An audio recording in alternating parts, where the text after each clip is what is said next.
Hello, hello, hello, everyone. We're a little bit off here. There we go. Screen stuff.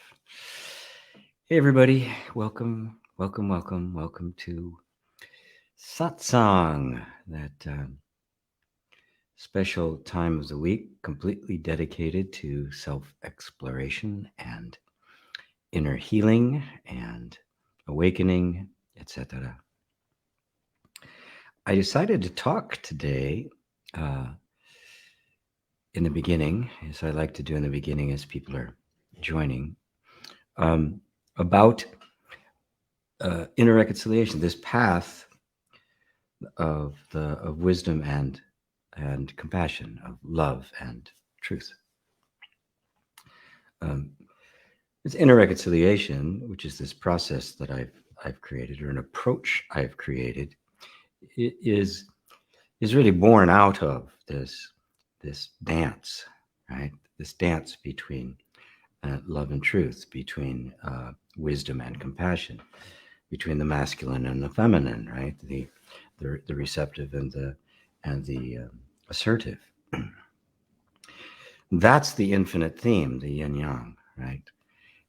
And any process, be it meditation or a Buddhist teaching or inner reconciliation or any of the spiritual practices or techniques, they are all,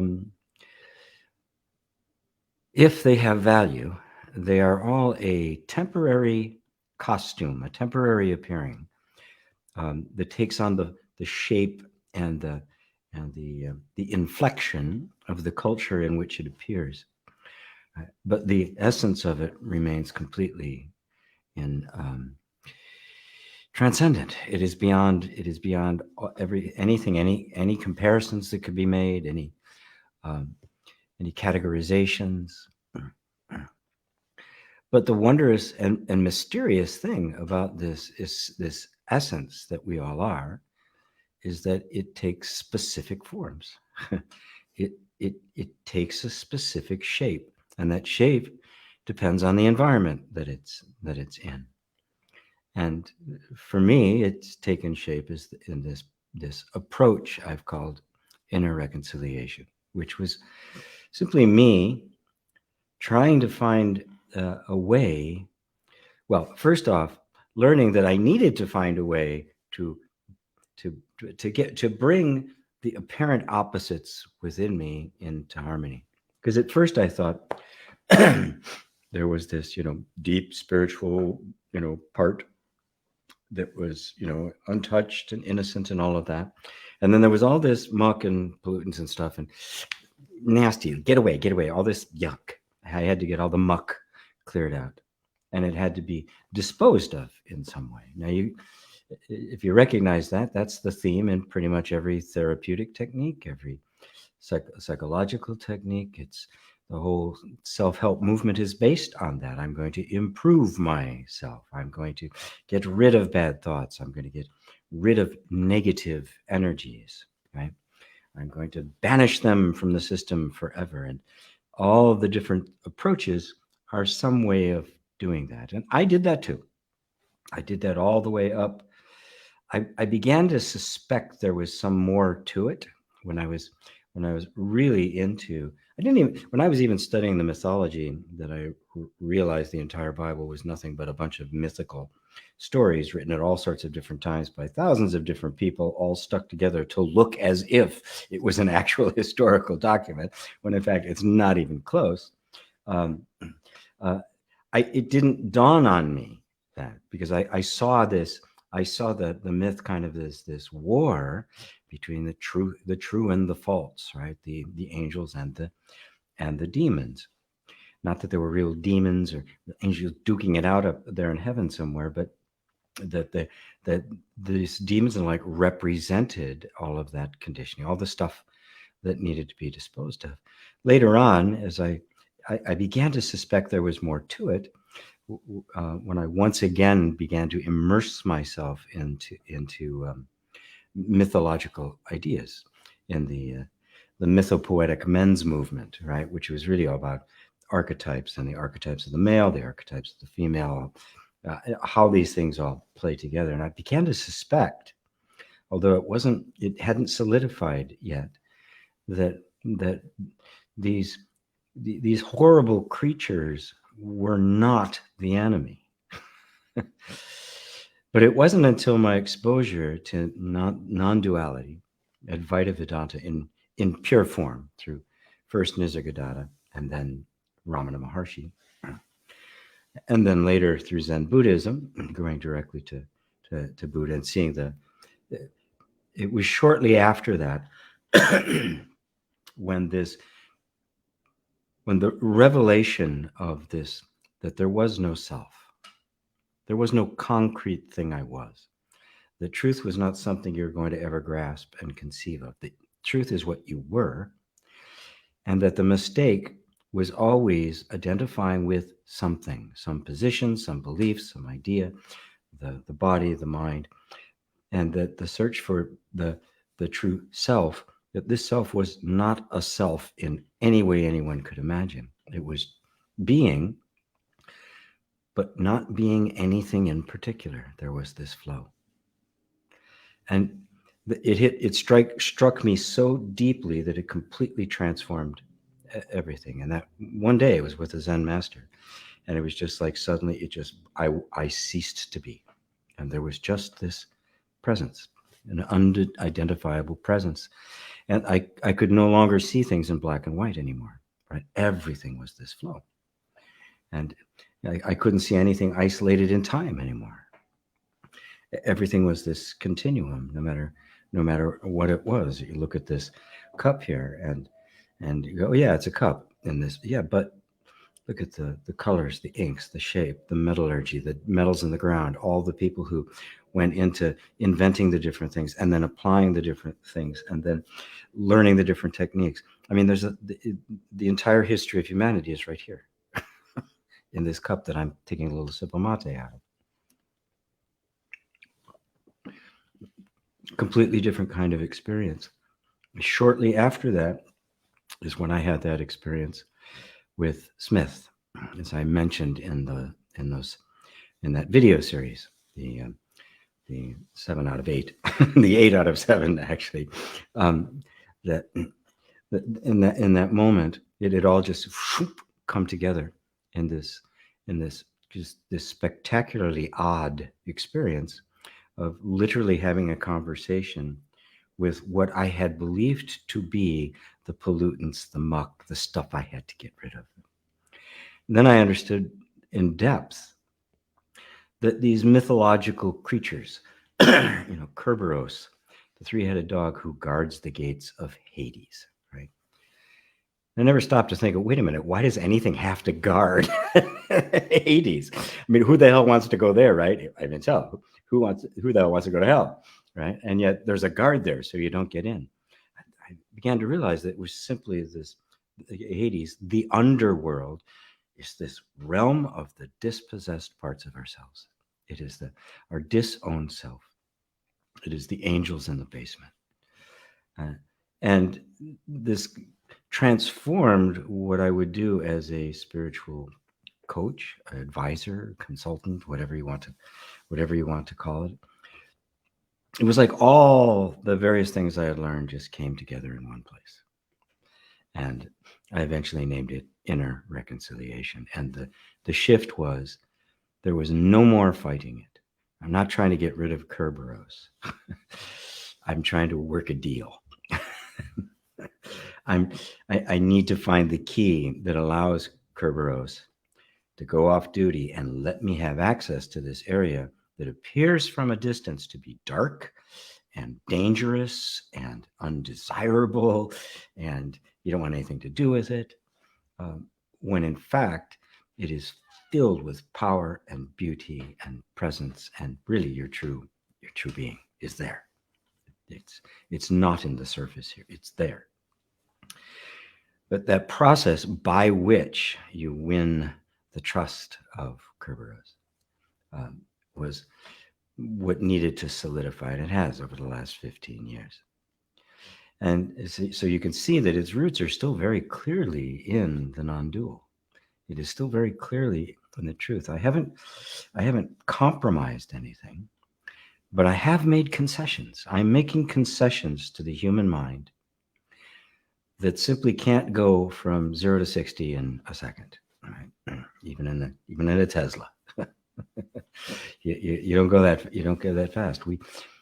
All of us can only move as fast as we can move. And to just kind of throw that pure non-dual language that you hear a lot of teachers talk about is going to go right past somebody. And in fact, it isn't just innocuous or benign, right? Because it could turn them off to it for some time to come. So the need, the skillful means, as they say in Buddhism, is to find the turning word, to find that which is going to make the shift. And it's up to the student to come and bring sincerity, earnestness, and a willingness to challenge assumptions, right? And the feminine receptivity and the masculine precision. But it's up to the teacher to deliver what the student needs, right? So it's this beautiful meeting between the two. When a baby chicken, right? Little baby chicken is in the egg, right? They're pecking to get out, right? I understand it takes something like 50,000 pecks before the shell finally breaks. They keep getting stronger and stronger and stronger until finally they can break it. But what I didn't know until 10 years ago or so is that simultaneously, while they're pecking from the inside, the mother's pecking from the outside. When the time has come, she starts pecking from the outside. And between the two of them, the shell breaks. That's the relationship that should be the relationship between the student and the teacher. The shell breaks. The teacher's job now is to guide them into this, through navigating this new life, integrating it all until the maturity is reached, and then the teacher disappears. The mother hen kicks the baby out of the nest, and off they go on their own to do the same thing for others, right? And peck others out of their shell. So I just wanted to share that with you, why it means so much to me, why it was,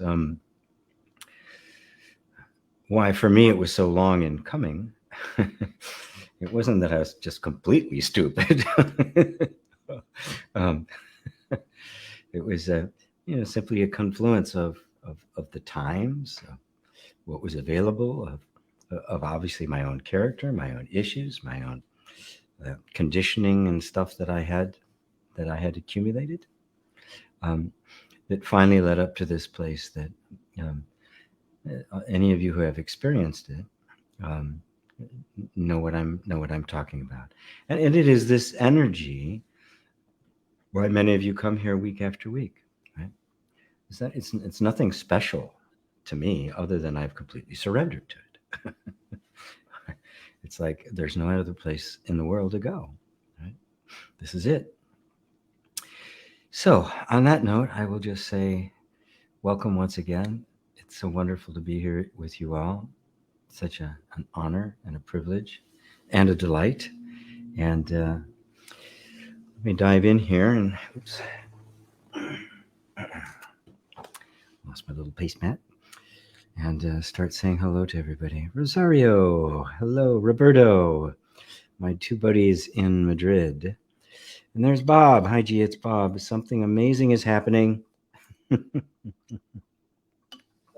in a situation where I need to find a new job. And one part of me is in a great panic and wanting to get whatever comes. But there's another part that is waiting for something. Confusing part is that this waiting part is so sweet and lively and loving that I want to listen to it. And the other part's telling me I'm crazy. Your wisdom is needed here. All right. I'll do my best to deliver. There is certainly not anyone here listening or who will hear this in a replay that has not had exactly that experience. Maybe not about a job, but a lot of people would have it about a job. But about anything in your life where there's something that feels very threatening, and at the same time there's something that feels very free. And you can know that it's genuine because when you kind of dial in to the part that doesn't how did you put it? Just there's another part that is just waiting for something, and the waiting part is feeling just very, very happy and free. That means you have tuned in to the actual element of freedom. It's not your mind just going, oh, it'll be okay, taking a spiritual position, right? Because no position is going to lead you anywhere, right? Positioning, to take a position is to take an identity. And the moment you take a position, you will make other positions wrong, right? And boom, immediately you have inner conflict. Now, being in touch with that, the part of you that is free to simply look, discern, choose, has the freedom to not just grab for whatever it wants, right? Doesn't immediately silence this voice, right? As a matter of fact, there's nothing about that energy in it of itself that demands that voice be silenced. However, when the conscious center of all this, the light at the center of all this, takes a position that I really want to wait for something I really want, something that would really enhance my life, boom, and you hold on to that, it's got to be like this. The act of identifying or favoring that side creates the schism and turns this other side into an enemy. Is it an enemy? Right? Of course. Remember, that part of you that its job is to keep you safe says we don't care about the quality of what comes. Grab it. If it comes. Safety first above all else. I don't care if it's fun. I don't care if it's enhancing. I don't care if it's a bigger contribution. I don't even care if it might be more money. If something comes, you take it. Right? Now just notice that there's nothing wrong with that. Matter of fact, there's oftentimes, and we've all had experiences of our lives, that's exactly what we had to do. Right? You get to a certain point, it's like, okay, I gotta grab it. Sometimes we can feel really bad about that, about ourselves, about that, or we can just recognize, okay, this is this moment. The next moment can be very different, right?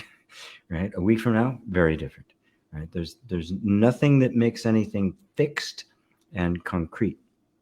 Everything is always in a flow. So your job, should you choose to accept it, is to be the peacemaker. Right? You recognize both. You do not take any sides. This side is just doing everything it can to protect you, and that's all it cares about. It has nothing but your interests at heart. It is not the least bit selfish, right? And this other part wants nothing other than to grow, to expand, to evolve, to be free. Right? Neither one of them is a problem, right? And if you can consistently be the peacemaker, sitting in the center and not taking sides, they will stop doing this and they'll start doing this. They'll begin to dance. And the part of you that's trying to keep you safe will concede some to the part that wants to be free, and will even find ways to make it safe to be free. And just take that in for a second and just ask yourself, is it possible to be both safe and free at the same time? Everybody do this. And if you really take that in, not in the head, but just kind of let it sink into your body, you'll see that for most of you, that question's never been asked. There's always been kind of this assumption of I'm taking one side or another. If I get what I want, I'm going to have to fight to get it. There's going to be all this resistance.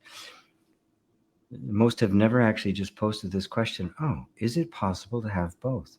Can I honor both sides of me fully? And say, you know what? I don't even care what the solution is. If it turns out that I must do something that I don't really want to do for temporarily, okay. Right? If it turns out this can be even bigger than I thought it was, well, that's okay too. But it's not up to me to choose. Right? I'm clear. I want a nice path forward to a higher level of being, and it needs to happen safely. I got to get there. You guys figure out how to do it. I'll be here when you need me. That's really how I feel about it, right? So really take that in and just remain in that place. And the necessity of the moment will be really clear to you. There won't be any struggle. If you have to do less than you wanted to do, there won't be any pain in it, right? And if it becomes more than you even possibly imagined, there won't be any pride or any attachment to it. There'll be a beautiful gratitude. It's like, wow, this is amazing. The universe really is benevolent. So, how's that? How's that, Bob? Wonderful, wonderful, wonderful. I'm going to scroll down here really quick to see if I'm going to be. Oh, jumps right down to the bottom for me. Good. So I think it's going to make it. Okay, Roberto, my brother. I've been feeling so much pain in the last few days. I realized how much I've forgotten my inner child and all the pain due to what I did not get from them. Lots of heat in my body as well. Beautiful. I mean, all that I did not get from my parents, right? Yes, it's terrifying and makes me feel in panic. It does not let me sleep at night. It's like I can't stand it anymore. All over my body, I feel like a huge burden. All the issue with the potential lack of money and the stop of money flowing to me, be able to enjoy life from the material point of view has become an obsession. Yeah. What's really the obsession is that energetic child in us that is desperate to get from the parental figure what it never got and knows it needs. And there's where the resolution takes place. I think I've mentioned this story before. I was in my 40s. I'd resolved a lot of the stuff through various techniques that I've talked about. And I was doing one particular process. I had read through the book Drama of a Gifted Child by Alice Walker. It's an amazing book. And I was doing a thing called the Steppbacher technique of kind of letting energy flow through the body. And doing that, this one time, the realization dawned on me that I had never had a mother and I was never going to.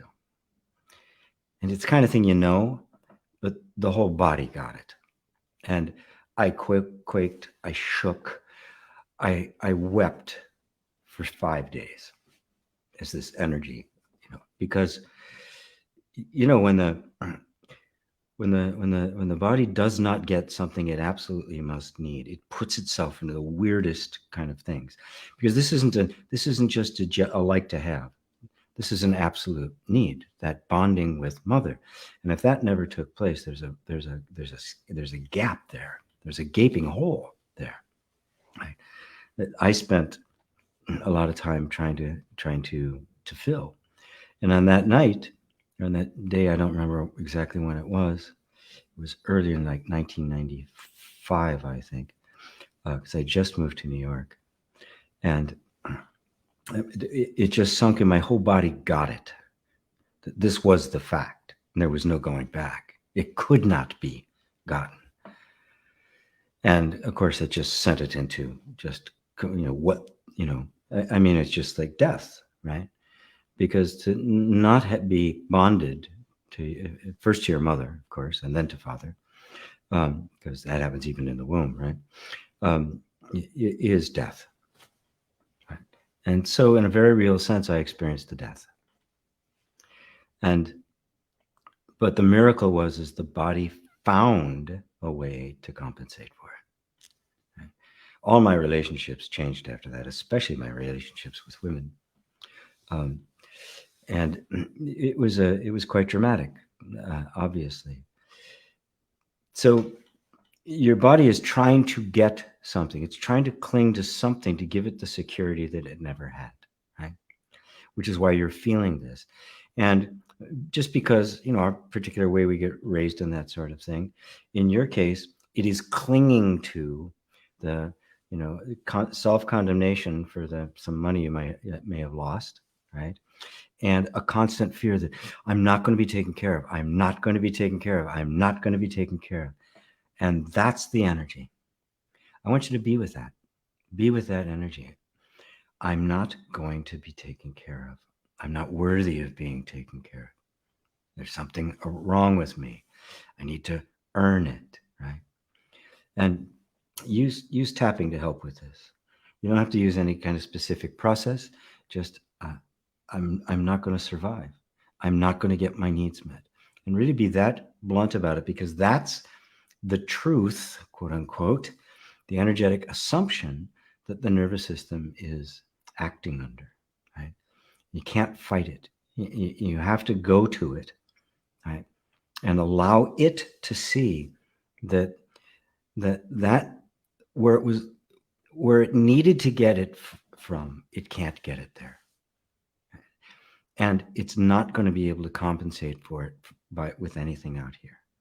So it's got to be an alchemical transformation that takes place here, which is exactly what you've been doing. And yes, it'll appear as pain in the body. It did for me too. I mean, I couldn't believe some of the things my body did. It was just like wrapping itself in contortions. It was sitting upside down on the couch. I mean, I could not sit still. It was just such a release of energy. But when it was over, there was just like this. And so many things in my life changed in that moment. So I know you're doing it right, my friend. And I know your courage, and I know your persistence and earnestness, and you keep coming back here. And I haven't given you a quick fix. So I really commend you for your honesty. So I hope that helps you, my brother. Hello, Penny. Hello, Nazrin. Hello, Robbie in Romania. My Romanian contingent. Yeah. There's Liza. Hello, Liza. There's David and Elaine. Hello, guys. Hendrik in the south of Germany. And by the way, plans are solidifying. Frankfurt will be my first stop. That's where I'm going to be kind of basing myself to branch out from. A lot of reasons that became the choice. Bob wants everybody to get together and have a party. Okay, and after party. Yes. There's Dale in New England. Hello. David and Elaine. Being our true self is effortless. Striving to be what we are not requires effort. Oh, and loads of it. Loads of it. If it is noticed, it needs effort to be or maintain the sense of self. This suggests it is not the true self. Keep going, but merely a concept we have of it. Yeah, no, it's not like that. Yes, there'll be a concept of it, but remember, you have been acting out and living your entire life up to the point where it began to dawn on you, or maybe that first insight that, wait a minute, it's what I am, and just the understanding that came out of that, right? But your whole life up to that point has been living under this assumption, right? And so, yes, it can take some effort to catch yourself going down that path yet again, bringing yourself back and saying, I am the self. I've always been that. I can't be anything but that. And saying that, the mind will react, say, yeah, but what about? And it'll go off and do its things because it doesn't know that, right? That's all. It doesn't know it, right? And in fact, it can't know it. Right? So our job is to recognize, as it says in the Ribhu Gita, and I can't quote it exactly, but to recognize all is the supreme being, which is being, consciousness, and bliss, and I am that. And now to bring the wandering mind back into this recognition. Now that would seem to take effort, and of course it feels like it's effort, right? But what better place to put the effort, right? And it is what happens as our effort is being transformed to the point where it seeks into the point where even that effort falls away. As it says in the Ribhu Gita, they call it bhavana, which is abiding as, is meditating on, being the self is who I am. It is the ultimate yoga. It replaces all other processes. I am the self. The self is all there is. And that becomes the mantra, that becomes the yoga. And it says, until eventually even the bhavana itself falls away. Right?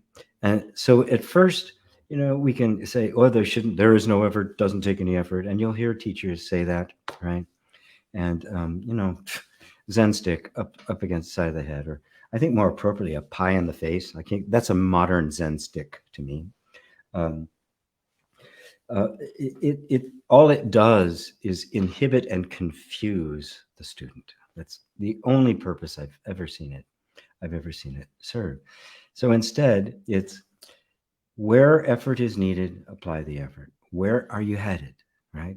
If thoughts is still wandering off there, to take it and say, come on back, and bring it back to this, to what you feel intuitively is true. I am the self. What else could it be?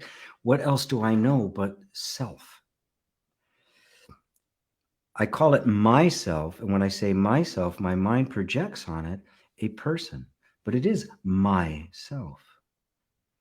And what else is there? What else do I know? Now, I'm inquiring into that. I'm working to that. Is that effortful? A little bit, yeah. Isn't there? Right? But it's in exactly the right direction. And in this inquiry, I am constantly bringing the mind back from its the prodigal son going out to find its place and its happiness out there.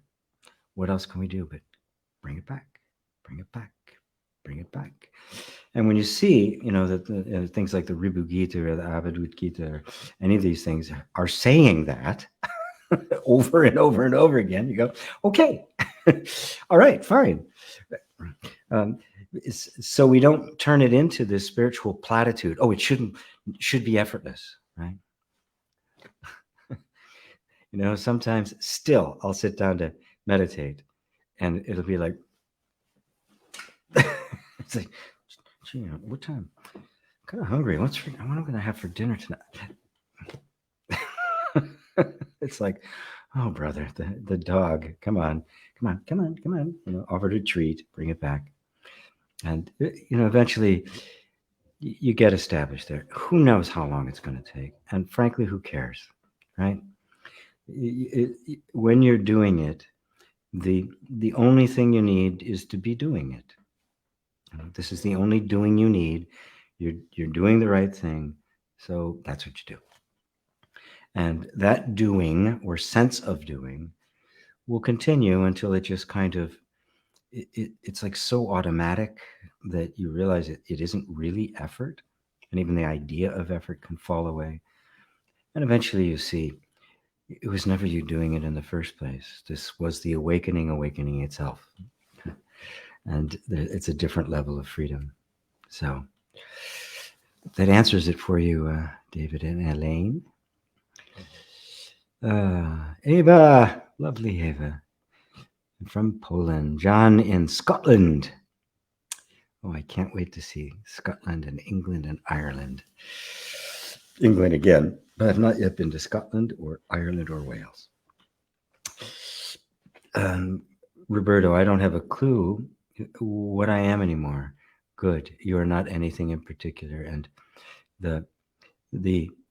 what you are adapting to is living without a fixed sense of identity. It doesn't matter, right? It doesn't matter if an identity forms as long as you realize it isn't you, right? I have an identity right this moment, right? Spiritual teacher, right? But it's not me, right? It's a role that's being played. Right? So as far as I'm concerned, I don't have an identity. I have no idea who I am or what I am. Because the moment I form an idea of what I am, I've put myself in a container, right? So there is no idea of who I am. There's no idea of who you could be. You cannot know yourself. The I cannot see itself. So that which is knowing cannot know. It can have no information about itself whatsoever. And so you realize that the only identity you have is that of the pure, limitless, boundless being itself. You are the self, the only self. No boundaries, no limits, which means you can step into an identity, step out of an identity, into one thing and another. Like children playing, you watch them transform, right? My daughter she's Olaf, she's Elsa, she's Anna. She, we're now she's, now we're monster hunting. Papa, there's monsters down there. We gotta go get them. Okay, let's go get them, and we go get the monsters. 5 minutes later, it's something else, completely unattached to anything, and yet happy, content, having fun. Right? This is the reality. And as adults, we're kind of forced by our culture and the like to become somebody identified so we can tell everybody else who is. So we have a resume. So we have a CV, right? The fact is, you don't know who you are. You're never going to know who you are. And that is infinite freedom. Right? It doesn't mean you're going to be a blob sitting in the corner. You're going to go nuts or just chant Om all day. It means you're going to flow. You're going to be in and out of identities all the time. The ego as sense of identity becomes totally flexible, right? It even ceases really to be ego anymore. It's just a momentary costume. You put it on, you play your part, you take it off. So there's a lot of fear around that. The egoic fear of, I don't know who I am, right?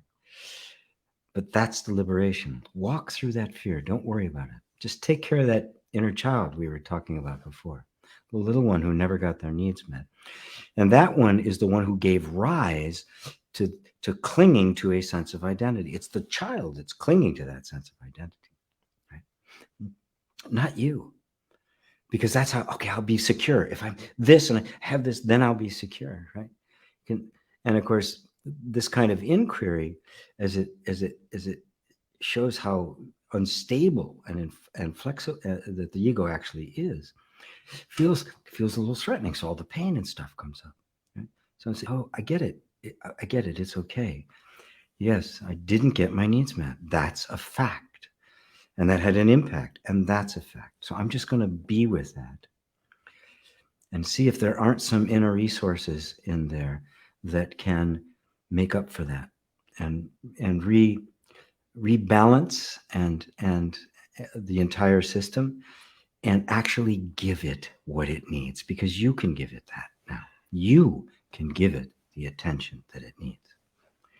But you have to be free from all of the compensating and identities that have been created to compensate as a result of it. You step out of that. You're in this place of the peacemaker. Right? Really suck that up. My beautiful friend. Sue, waiting for in anticipation for oh right, 11:59. Gosh, I'm just now getting into real time.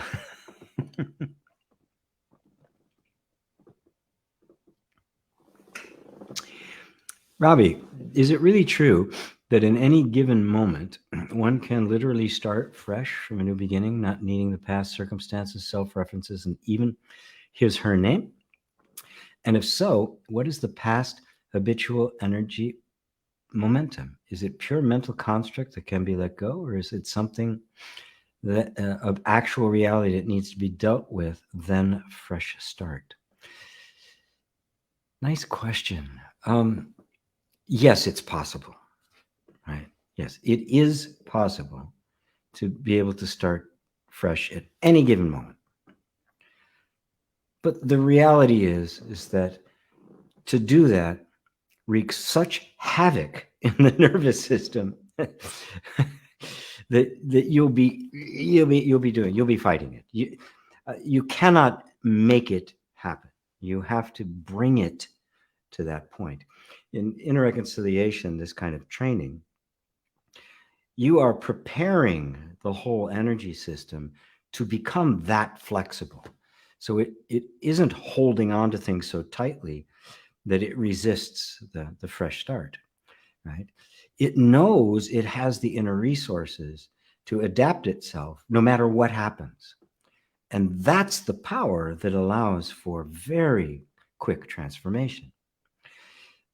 But that has to be cultivated. You can't force it, right? There is habitual energy from the past. And it is not a purely mental construct. The mental construct came later. The actual habitual energy is energetic.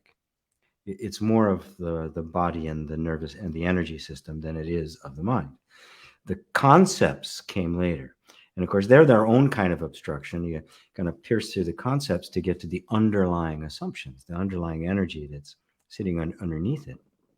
And so while you can take an absolute non-dual approach and say none of that exists, I don't have, and so I can deal with it. But I've never seen that work for anybody. Never. The only thing it does is kind of make you kind of strange. It makes you kind of narrow, because all this energy is going in really into a denial of what in fact is here. There's nothing you can do about it. It's here. Right? This is here. This is what I deal with. Now, the I that's dealing with it, is it completely enmeshed in it? Is it angry with it? Is trying to get rid of it? It thinks, a fresh start. Come on, I got to get a fresh start, right? Because that's all you're doing is creating a conflict with it, right? Or is it the I that recognizes this habitual energy, why it happened, how it happened, and work with its nature so that in the most loving and compassionate way, the whole energy system begins to let go of its own intent of all of the habitual energy that was energetic, not conceptual. And that's where the fresh starts begin to take place. Like I experienced with Smith and the growth of my coaching practice and my podcast and that stuff like 15 years ago, something like that. So it's in those videos. I don't remember which one, 3 or 4. I tell that story. Maybe earlier. I think it was 3 or 4. But it was very quick after that, right? Once the reconciliation had taken place, right, and the environment I was now creating was safe, transformation can happen very fast because the nervous system is adaptive by nature. Therefore, if the environment changes, it will adapt. Right? It also, because of its need to keep you safe, it will resist the environment changing, right? Because, okay, yeah, I don't like this environment either. It's kind of small and cramped and dark in here, but I know I can keep you safe in here. I don't know out there. So yeah, it might be better, but we're not going to risk it. That's just the myopic energy of the protective mechanism. So your job is this gradual creation of an ever-expanding container of safety. And, just like water just takes the shape of whatever you pour it into, if you begin to make the perimeter bigger, the water is going to spread out. It's just going to do it. Right? So does that answer your question, Robbie? My man in Romania? Hey, there's Patricia. Patricia, I've responded to your emails several times and they keep bouncing back. So we should hook up on Messenger or something, so that we can get all that answered. Martin, how does an average day in GP's life look like, and what is your spiritual practice? Well, it's kind of varied. Interesting question. I'll answer it. It's not at all important, by the way. Yeah, I sense that what you're looking at is what is it like when the world looks very different to you, when it isn't this constant threat. I mean, I do stuff. I have students to take care of. I do private sessions. I have bills to pay, right? Stuff I have to learn, some accounting and stuff to do. Not all the time, thank goodness. I start the day with meditation. I'm just kind of going into that place where there's nothing but the self, and notice if there's any walls still remaining that I hadn't seen from before. I make myself some healthy foods. I write. Right now, I'm working on the reconciliation book. At least an introductory book. It's too broad a subject to do all in one book, but it's about 120 pages now, and that's been occupying my time. I make videos for my students, and then I'll just stop. I'll go somewhere. I'll have a latte, with almond milk. I'll take a walk. I try to work out every day. Since I broke my shoulder and tore ligaments and things like that, I have the world's best personal trainer and physical therapist who has designed a program for me. I do it every other day, and cardio and the like. So just kind of keeping the body in good shape. I want to fend off old age as long as I possibly can.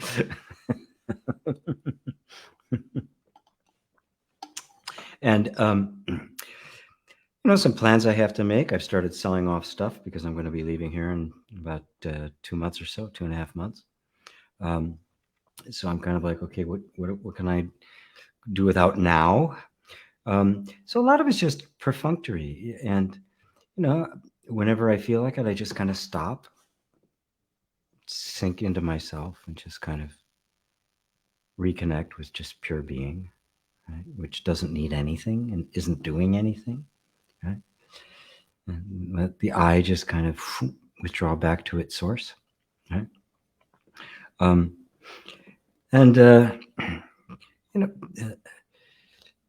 just kind of indulge in whatever creative things I do. Sometimes I write music, sometimes I'll get an idea for something and I'll do it.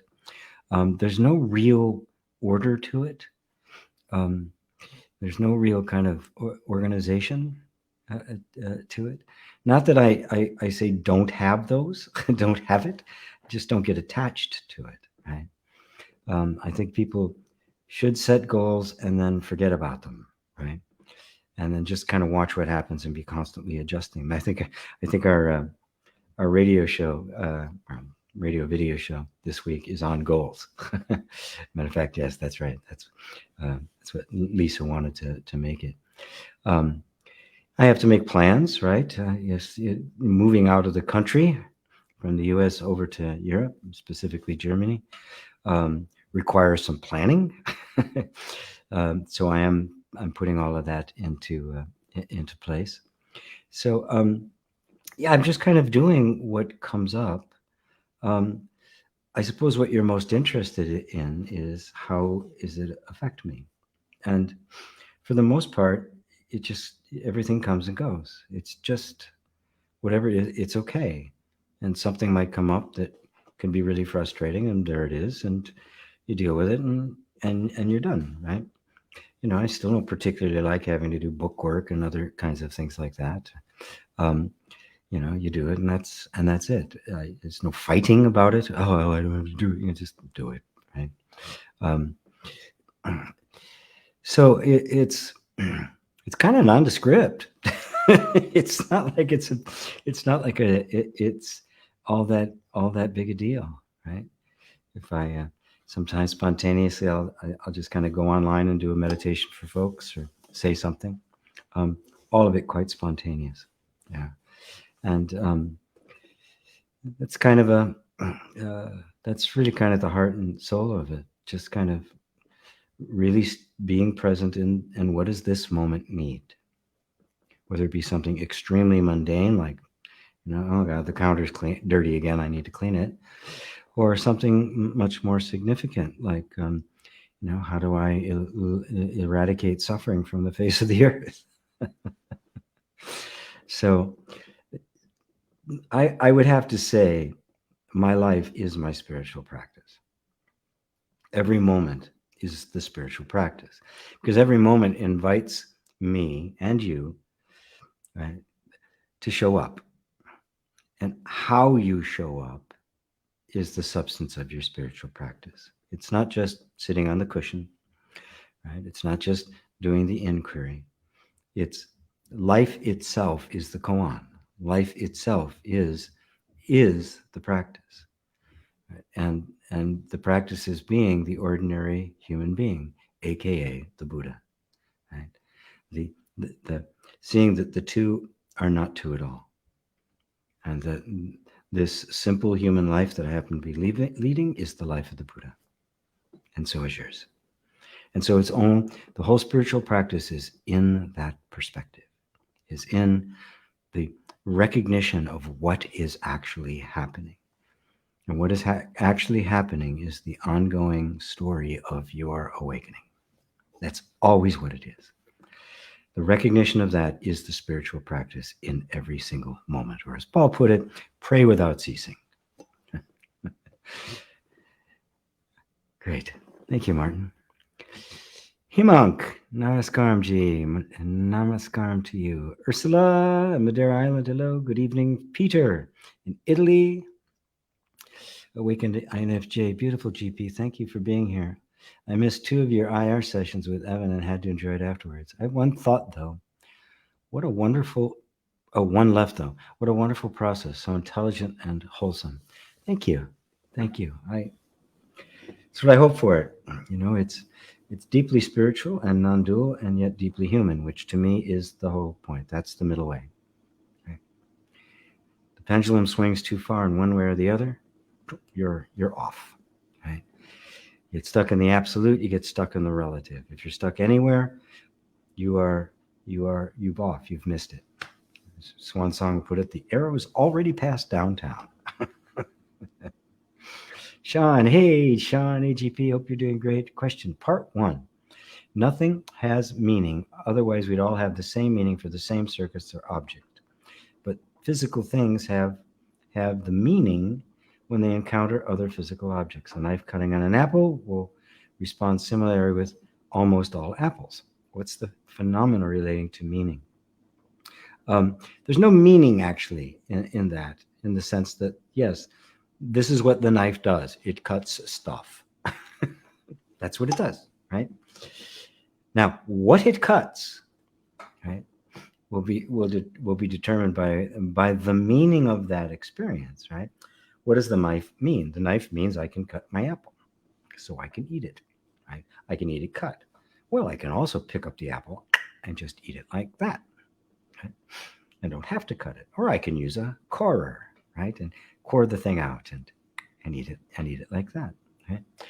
So the meaning of something is the meaning of not just the thing or a person or an object, but the whole circumstance, the whole interaction of things.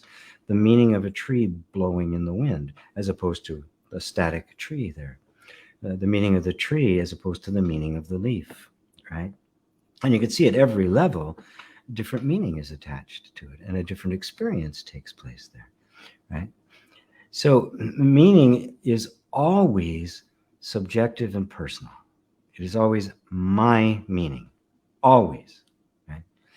That's all you have to get, because if you realize that that's what it is, that it isn't an objective thing, you're no longer attached to your own meanings. You're not attached to your position.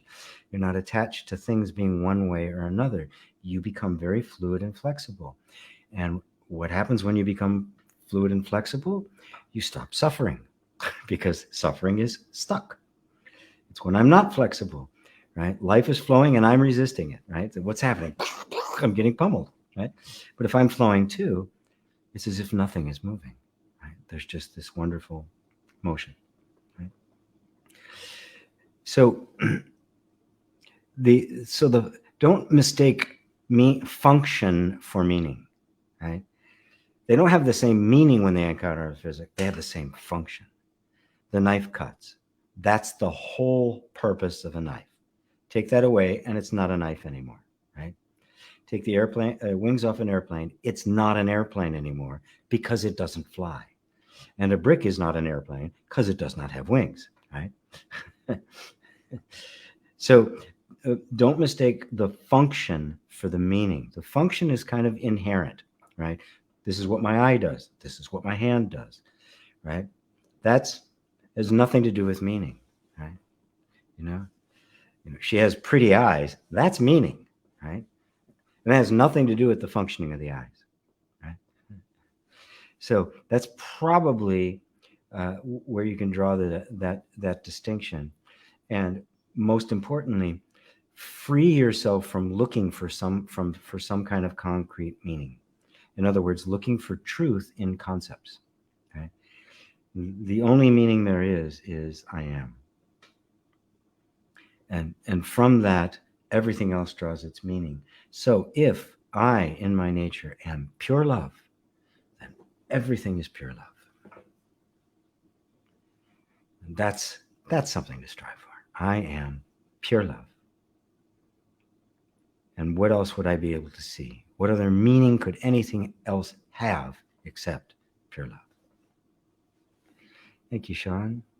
Steffi. Hello, Steph. Namaste, everyone. Interesting how the mind works. When you thought you had to fight all battles of life on your own, and suddenly a knight in shining armor appears on the horizon, but you still have difficulties with accepting and believing it. Seems like the more we want something, the more we doubt or even sabotage it. Yes. And that is simply true of all of us. We all want to feel that perfect love, that sense of our own capacity to love and feeling ourselves love, to let in love. But we all learned early on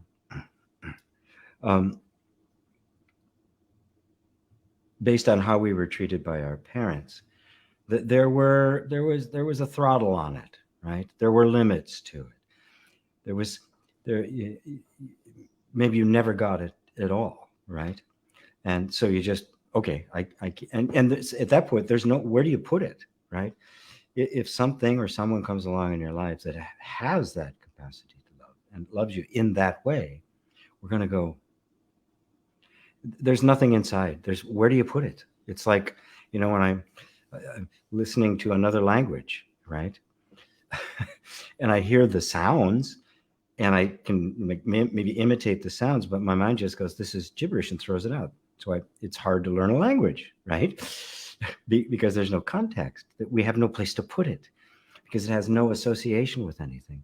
And when our capacity to experience and receive love has been crippled like that, there's just this enormous doubt that's going to be there if something that looks like it might be it shows up, and it's a complete freak out of the system, right? What do I do with this? Do I trust it? Remember, the little child was totally trusting, right? Inherently, we come into the world expecting to be loved and adored. And when it doesn't happen, it's just this existential crisis. It's totally confusing to the nervous system. It's not supposed to happen. And it isn't. And for we are the only species in which that happens. Every other species that child is just loved and adored all the way up to the time it's weaned and beyond. I mean, if you look at like other primates in the wild, chimpanzees and the like, you know, the child never leaves its mother's arms for months before it finally kind of walks away and then comes back, right? Uh, it doesn't get set down in a crib somewhere and mom walks out. It's on the back or it's, in her arms. Never separated. This is what our bodies are expecting, right? And they're not getting it. And so it creates an existential confusion that runs deep within us. And the nervous system has to compensate in some way. Otherwise it dies. So it has to shut things off. It has to make a completely different map of reality. Eventually it has to build all sorts of concepts of ideas as to why I don't deserve it and how I might, if I work hard enough, I might be able to get something like it. But underneath there's there's the, as you talk about the self-sabotage, there's something that wouldn't allow it if it happened because it doesn't trust it. Why should it? Why should it? It was supposed to get it, it didn't. Why should it believe it now, right? It can take a while for that belief, that energetic assumption, to even be willing to entertain the idea that, oh, maybe it is possible. Right? Now, of course, as that door starts to open, it's going to open quicker, right? Because, of course, it is what the whole energy system wants. It wants to experience that. It needs to experience that level of human connection. That is the purpose all human relationships are supposed to serve, especially the union of hearts, an intimate romantic relationship. That's what it's supposed to do. It's supposed to be a continuation of that total acceptance on a mature level, working things out between each other. But if there is that kind of openness, it's the most wonderful opportunity for some of the deepest traumatic stuff to, at long last, be dissolved and healed. So it shouldn't come as any surprise that when the very thing you want shows up, the nervous system is going to go, no way, I'm out of here. And prior to that, there'll probably be a whole string of things that will continue to go into where you don't get it. Because that's what's familiar, that's what's comfortable. And that's why we have so much resistance to not just the letting in of love, but of success, of achievement, of being seen and welcomed, of being valuable, of making a contribution. It affects all of it, and it takes a concerted effort, for lack of a better term, to kind of turn around and walk back into that inner territory that then that finally opens up the space to receive that which it has always wanted. And of course, beyond receiving simply the love of another is the love of ourselves, is the actual recognition of ourselves. First, that we are lovable, inherently lovable. And I don't need anybody else for that, right? Which of course is the opening that allows that to happen fully, right? And beyond that is the realization that you are love itself. And that it isn't a needing of love is not something other than you that is attained and held. It is what you are. And that's the final note of the symphony. That's the fat lady singing. Thank you, Steph. A beautiful question. Everybody here knows that one. Everybody here feels that one. And yeah, it is amazing how many people I've coached in classes and privately that have been just this the utter disappointment of relationship, because we live in very tumultuous times where human relationships are quite precarious, and these days they're built. They're built on business. They're built on transactions, right?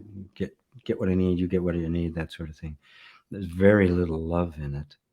And with the cultural breakdown, the whole definition between the masculine and feminine is just, it's undefined territory at this point, and it's just and it's kind of chaotic.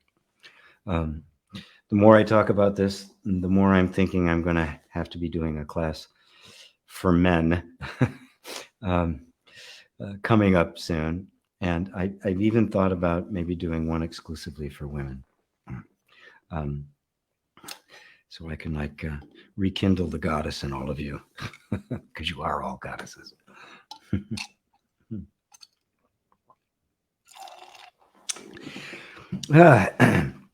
Hello, Daryl, Maryland, Annette. Enjoying oneself is enjoying the true self. Yes, exactly so. Exactly so. Everything you do, oh God, that was so much fun, is enjoying the true self. It is the true self enjoying the true self. Because the true self is that which is the consciousness that allows you to experience anything. And the experience of everything is the experience of yourself. The mind can't grasp that because it's always something over there. But it's everything is the expression of and the experience of the true self. There is nothing but the self, and you are that. Now off. Hello, sir. Hi, GP. I hope you're fine. I am. My question, what are the issues or traps that we go through during an awakening, such as social or personal changes and challenges during the adjustment to live here and now? Well, it's not the kind of thing you can sum up in here's your checklist. It doesn't work like that. What gets cultivated, if it's done correctly, is a sensitivity to the circumstances that have been going on in your life, and what had been, in fact, unconscious automatic triggering that happened so fast that you were in it before you even realized it took place. And therefore, we don't even know it happened. It was because it's a trigger. Hold on. One quick second.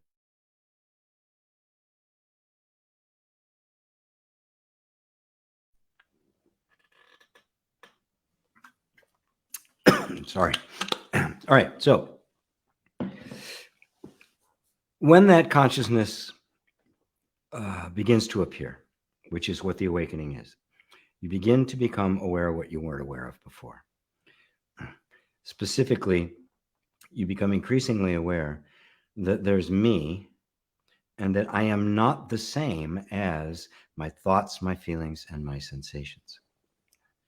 But the relationship between me and my thoughts, feelings, and sensations has always been so automatic that I was completely identified with them, right? Now that I'm not, right, the habit energy is still going to be there, right? But everything in your world is going to start looking different. All your relationships are going to shift. You're going to begin to see the things that have held you there that aren't really serving you anymore. Some of them can be kind of disruptive, right? Others are going to react to you differently because you're not playing the same role you did. And so the dynamic of various kinds of relationships, be it personal or community or work or something like that, they're also going to shift. And those are going to be the challenges, because when the environment shifts, the environment tends to want to restabilize itself. Just like your energy system wants to stay stable, so it resists change. The energy systems, kind of the group ego of a particular group you happen to be a part of, also wants to maintain stability. So it's going to resist change. So, somebody like you who's waking up starts getting out of line, and it's going to go, hey, back in line, right? it's going to want to try to do that. And it can be clumsy at first. It can be awkward at first because you haven't stabilized yet into the into the sense of self. It's still vacillating, maybe a lot, right? But of course, once it's been seen, there's no way out. Okay, there's no turning back. You can't unring that bell, right? So you don't need a strategy. You simply need to continue to deepen your understanding of what is happening, and don't fight it, right? For a while, you may be in an environment and you have to conform to that environment, and it'll be uncomfortable to do. But if it's conscious, okay, I'm consciously conforming because I need to do this right now, or I need whatever it has to offer me at this point, and I'll let myself grow in that, right, until that way opens up where I can sever that relationship. That was my story, and it took me a long time to learn it, because early on I was kind of impulsive. It's like, out of here, I get out of here. Yeah, screw you, right? And later, I was just like forced, that I couldn't get out of it. And fortunately, I knew somebody who was spiritually mature and wise, who encouraged me to say, no, stick it out, right? Don't do what you always did, right? Stick it out and see what happens. And I did, and I had a really powerful insight. And another one of those times when that insight dawned, it was within months. My whole life had changed. I mean, dramatically changed yet again. Right? So gaining the wisdom, right, to know when to move, when not to move, when to fold them, when to hold them, right? And is something that comes simply by continuing to abide as the self. I am the self. This whole line of thought, right, is assuming I'm not. Okay, I don't have the power to just stop it, right? Go away, stop. But I do have the power to continually bring my attention back to this place where I intuitively know I am. And that's all it takes. You're just kind of taking the wandering mind and bringing it back, taking it and bringing it back. And eventually, the gap gets bigger and bigger. The cascade of those thoughts identified with the false self gets less and less inviting, less and less powerful, less and less influential. They begin to kind of fade into the background. They may disappear, or they may become like, a radio playing in the next room that you simply don't even know what they're saying anymore.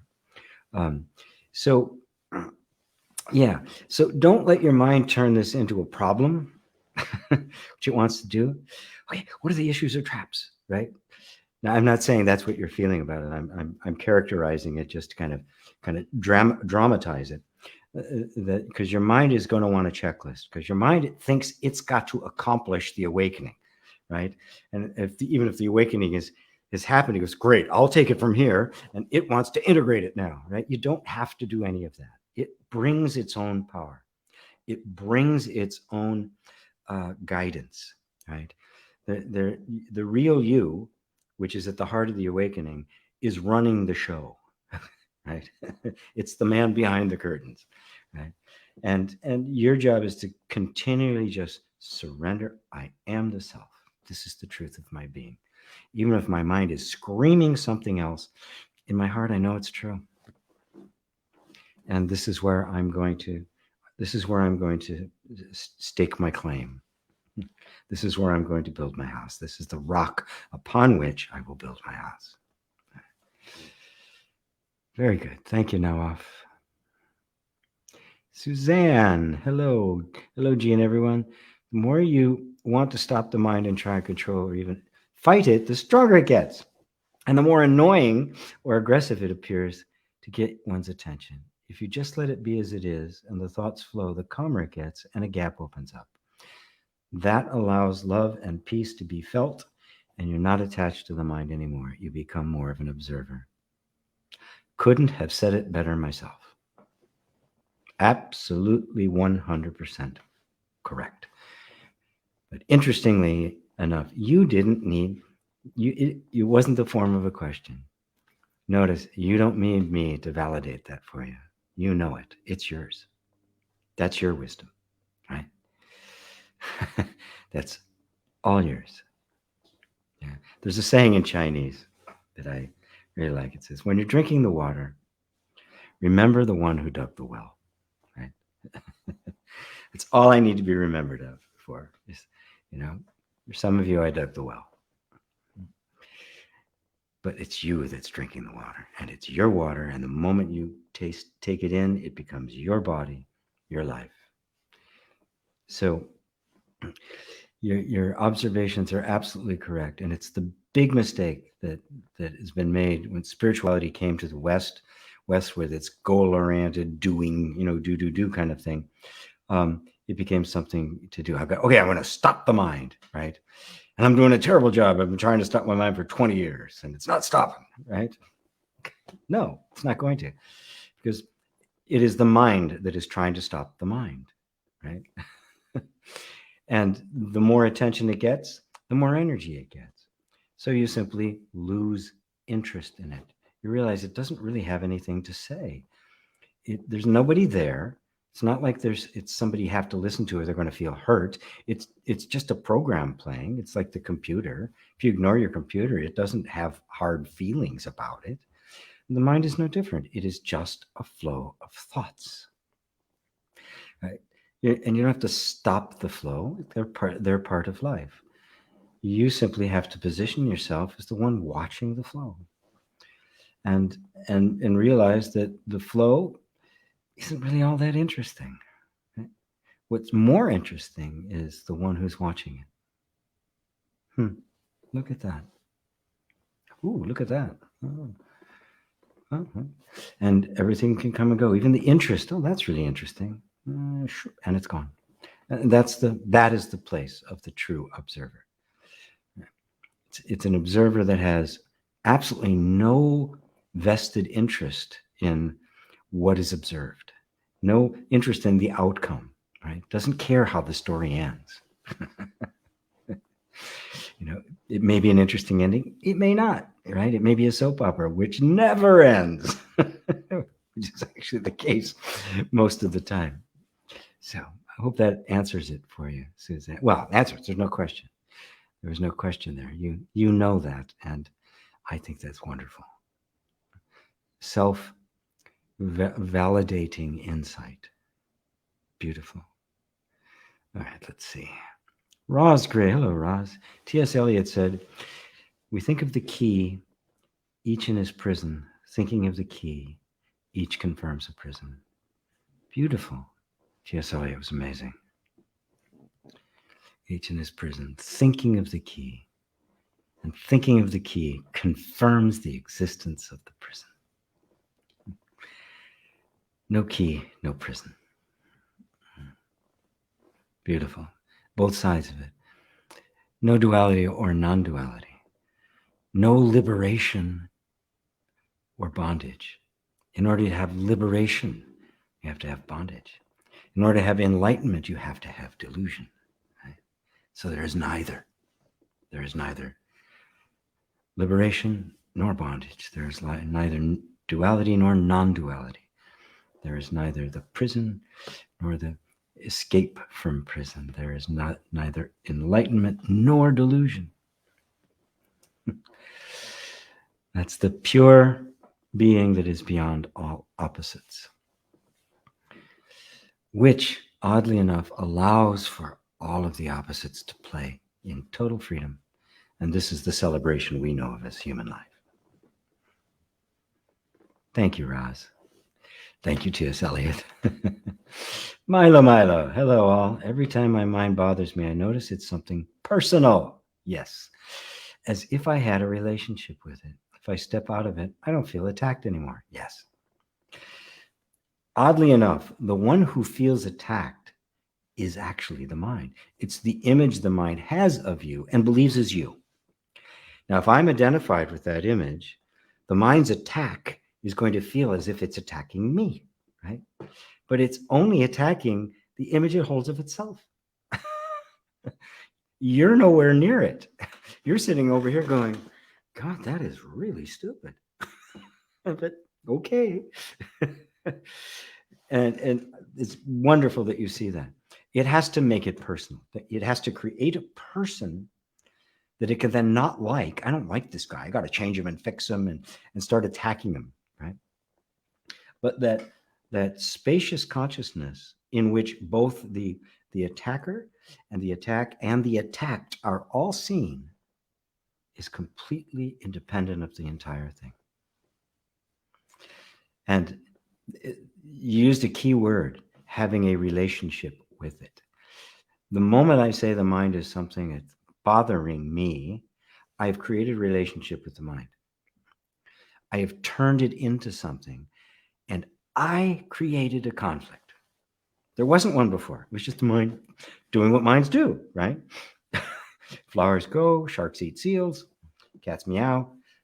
That's what they do. That's what minds do, right?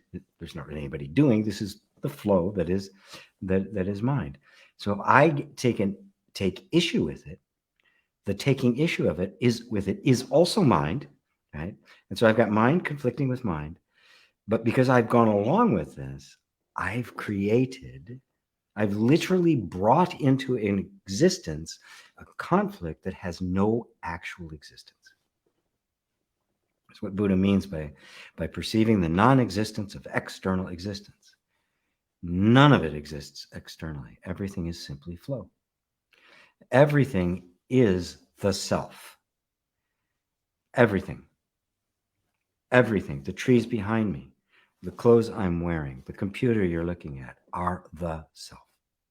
The undifferentiated infinite self manifest.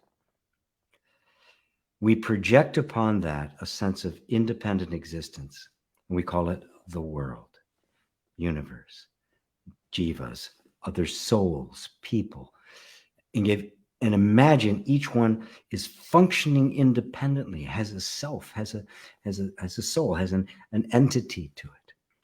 All of that is a projection of the mind. There is nothing but the self, and you are that.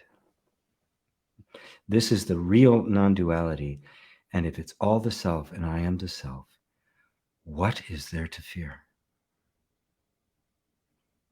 Duality gives rise to fear. There's an other, and I am this. I am bound by this, and there's other. Matter of fact, it's a big other. It's an entire universe. And there's shivering little me here, trying to eke out what I can get. It's all in the mind. None of it exists.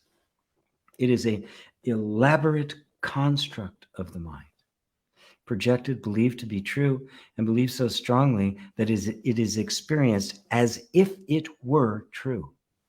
Because this is the power of the self. This is the Shakti of Shiva that manifests whatever. And notice, it doesn't care what it manifests, right? A galaxy exploding? No problem. Because none of it is an actual independent reality. All of it is nothing but the self. And I remain unchanged eternally. As Nisargadatta put it, I am that principle which witnesses the birth and dissolution of the universe. That's you, by the way. Not him. You. He's you too. Just in case you didn't know. Bob says thank you. You're so welcome, Bob. You've got this. You got this. How can I practice to distance myself from thoughts? I think I covered it, yeah? I didn't see this part of it down below. I thought that was it, right?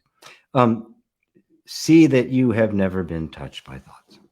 Just as I was saying, all thoughts revolve around the belief that there's a separate self. When you realize that there isn't, you can see the character of those thoughts, and that embedded in every single one of those thoughts is the assumption of a separate self. It's not always just out there in your face. It's like this or it's like that, right? Most of the time, it's a very quiet influence, a silent, invisible influence that is shaping the thoughts. This is the energetic assumption of the sense of the separate self. And you'll see it. It's embodied in every thought, emotion, and sensation. And so you don't have to deal with the specific thoughts, emotions, or sensations, because you know that you have seen where they're all originating from. So you just deal with that. That's the only place you have to now step back from. This is not me. This is just an energetic assumption that got put in place when I wasn't aware of it. I am aware of it now. I need not identify with it at that level. And at that point, you are distant from thought. You don't have to change them, fix them, right? The distance is infinite, right? It can't cross that gap. This is the space in which there's nothing but heart. Right? I think Nisargadatta taught it. He says, mind creates the gap, the heart crosses it. So hopefully that answers it for you. Karen. Hello, Karen. Hi, y'all. Great to be here as always. How can one feel and experience spaciousness? Love being with you all. Oh, beautiful. How can one feel and experience spaciousness? Let me point you to the underlying reality that makes feeling spacious, experience spaciousness possible. Okay? Because the way we normally approach it, there's me, and I'm trying to have the experience of spaciousness. Now, as we can all see in our own lives, every experience we have ever had has come and gone. That's the nature of an experience, right? I can only identify it as an experience. If it wasn't there, then it was, and now it isn't, right? Sometimes I say, I'm having this experience, right? I'm on the roller coaster. Oh, this is fun. I'm on. And then it's over, right? Like all experiences are. However horrible they might be, challenging they might be, however blissful they might be and wonderful, right?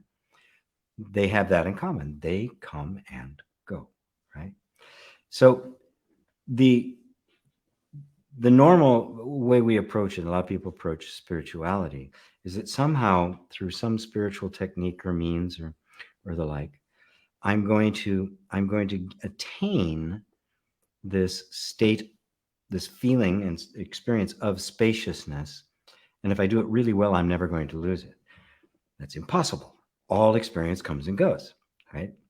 It is transient, right? If it had a beginning, it's going to have an end. Truth, on the other hand, if it's true, cannot have a beginning, right?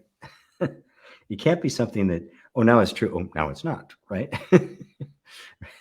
Right? 2 + 2 equals 4. Now it doesn't. It's got to be something that simply is self-existent, right? Now, what's self-existent? It's from that place of the self-existence that would experience spaciousness and recognize it as spaciousness. Notice, something inside knows that, right? What knows it? Especially if you've never experienced it before. It's like the first time you fall in love, right? You're 12, 13 or whatever, right? And you know you're in love. No one told you. You just know it. How? What is it that can recognize these states? Now look at it even more deeply. What is it that's actually experiencing the spaciousness? What is it that recognized that it wasn't there, now it is, and now it isn't? And notice, isn't that consistent? It's not changing. It's not coming and going.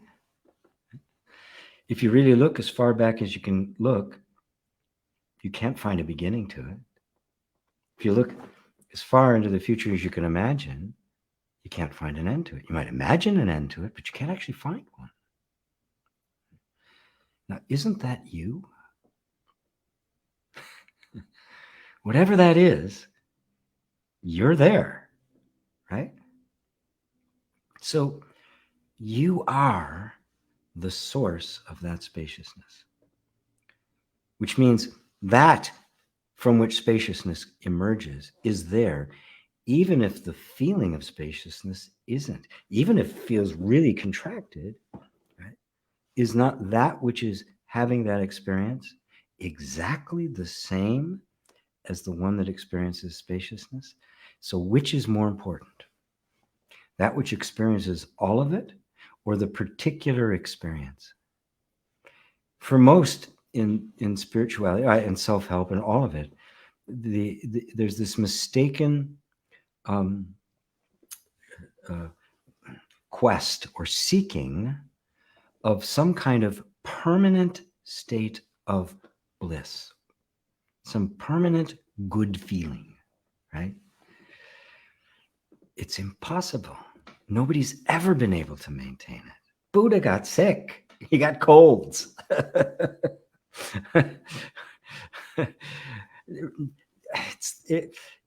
This is the nature of the flow of life as an experience.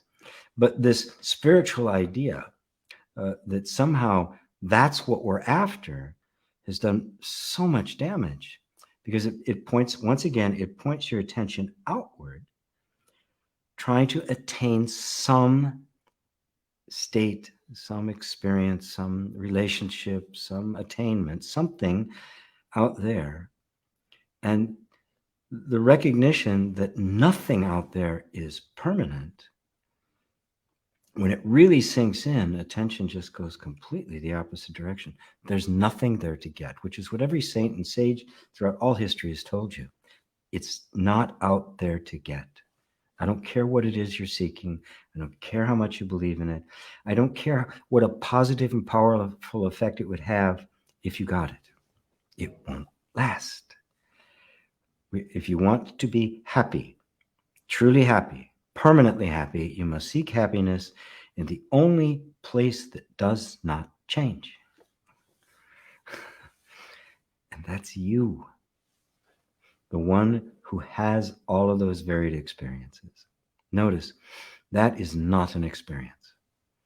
It doesn't have ups and downs, but it is the plane, the field that can experience up and downs. But it itself is what? It experiences time, but it's not in time. It experiences space, but it's not in space. It's dimensionless. It experiences the entire range of human experience, of what can be experienced. And of course, that range must have this flow of opposites. There must be total bliss and there must be total grief. Otherwise, there's no experience. And the mind, though, in its ignorance, is trying to get to this perpetual bliss. It can't be done. So instead, we turn you. I want to turn you to you, to find that which is absolutely stable. And that is the happiness that's not a cheat. A better word probably is contentment, peace, stillness, ananda. Does that help, Karen? I hope so. Let's see. Jeez, an hour and a half in, and I'm only half an hour into the questions. Melissa. Hello, Melissa. South Carolina. Purnima. Hello to you. There's Mary Sykes. Kiran. There's Jay, my man Jay. Nazrin. When I get exposed to the news, I find myself reacting to it. Corruption, greed, banality, stupidity, brutality. I could add to that list. Yeah. Is this feeling a false sense of attachment, wanting to stay in the illusion? No. God, no. It is you, the essence of which is love itself, recognizing the delusion that the world is laboring under, namely corruption, greed, tyranny, authoritarianism, brutality, stupidity, manipulation.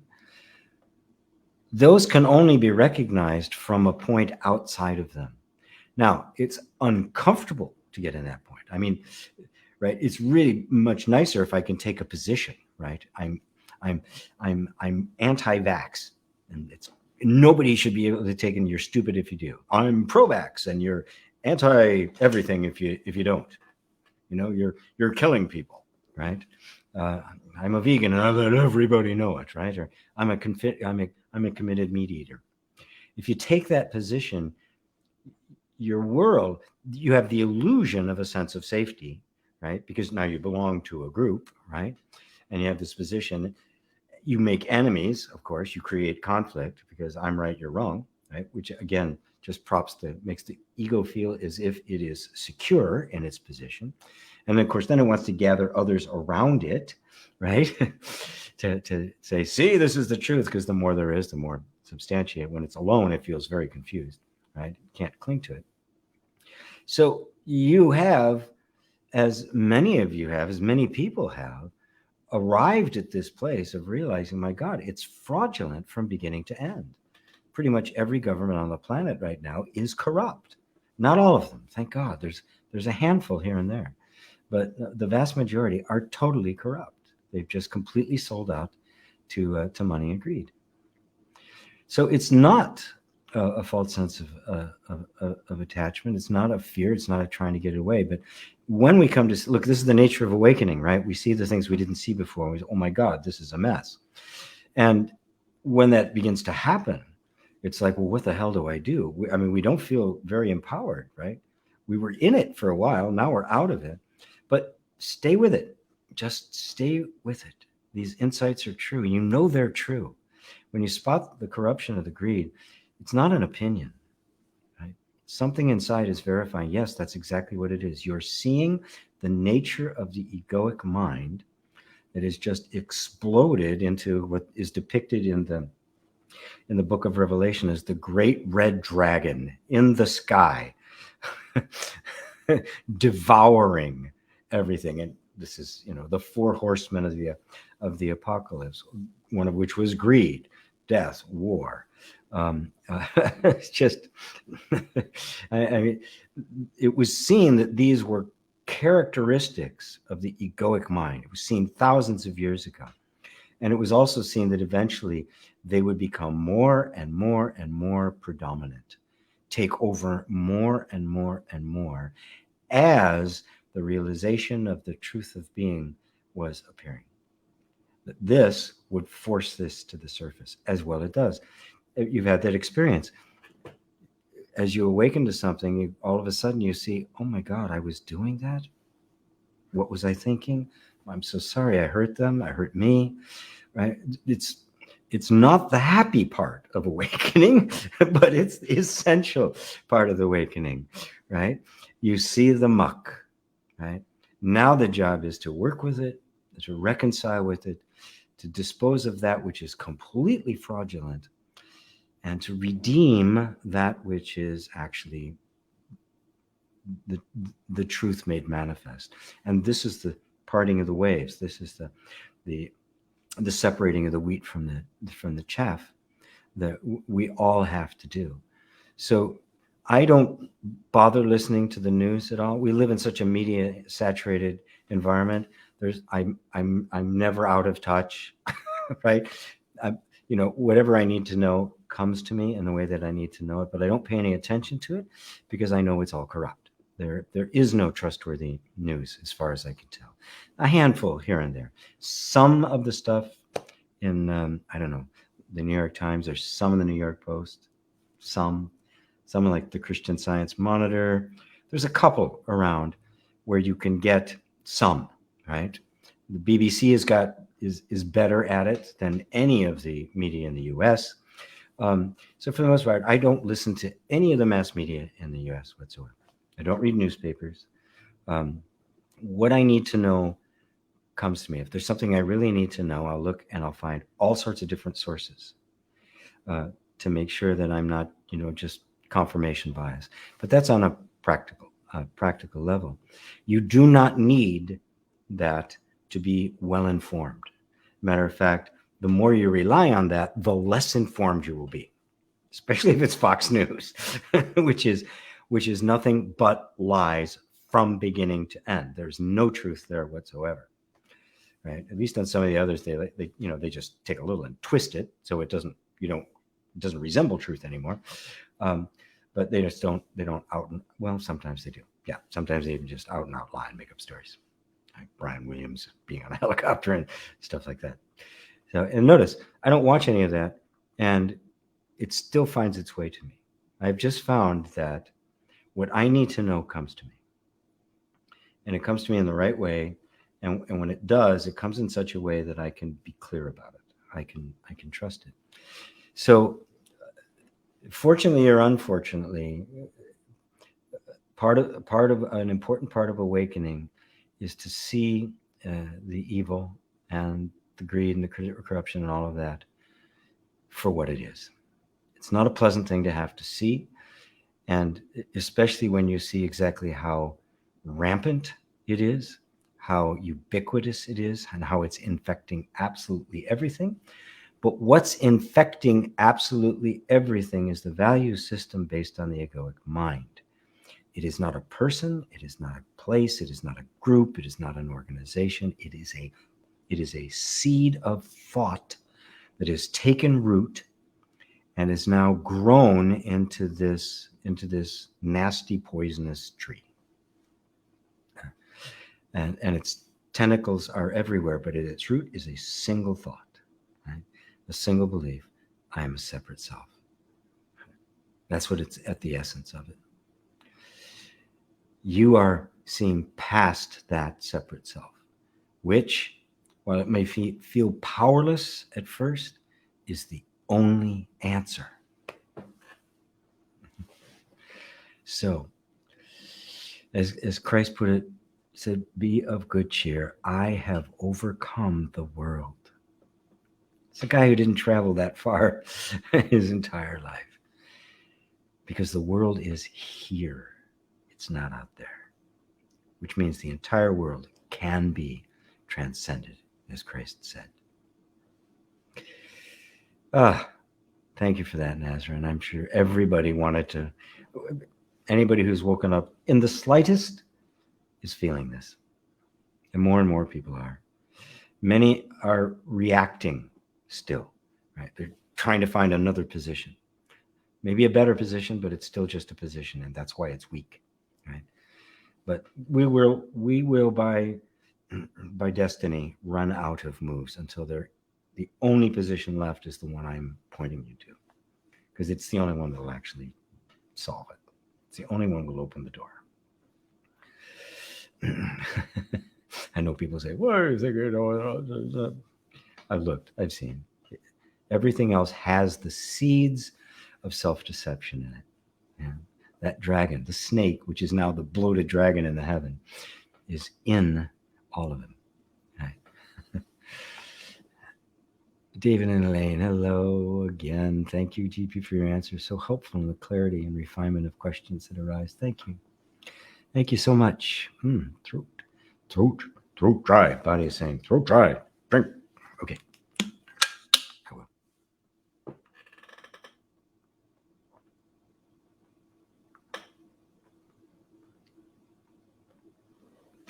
What helped you, G, with Jay? Got to announce Jay.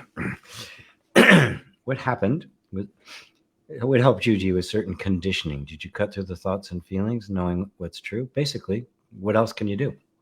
Right? First, recognizing conditioning as conditioning. It starts there, right? It's not me, it's conditioning. And you've already experienced that, right?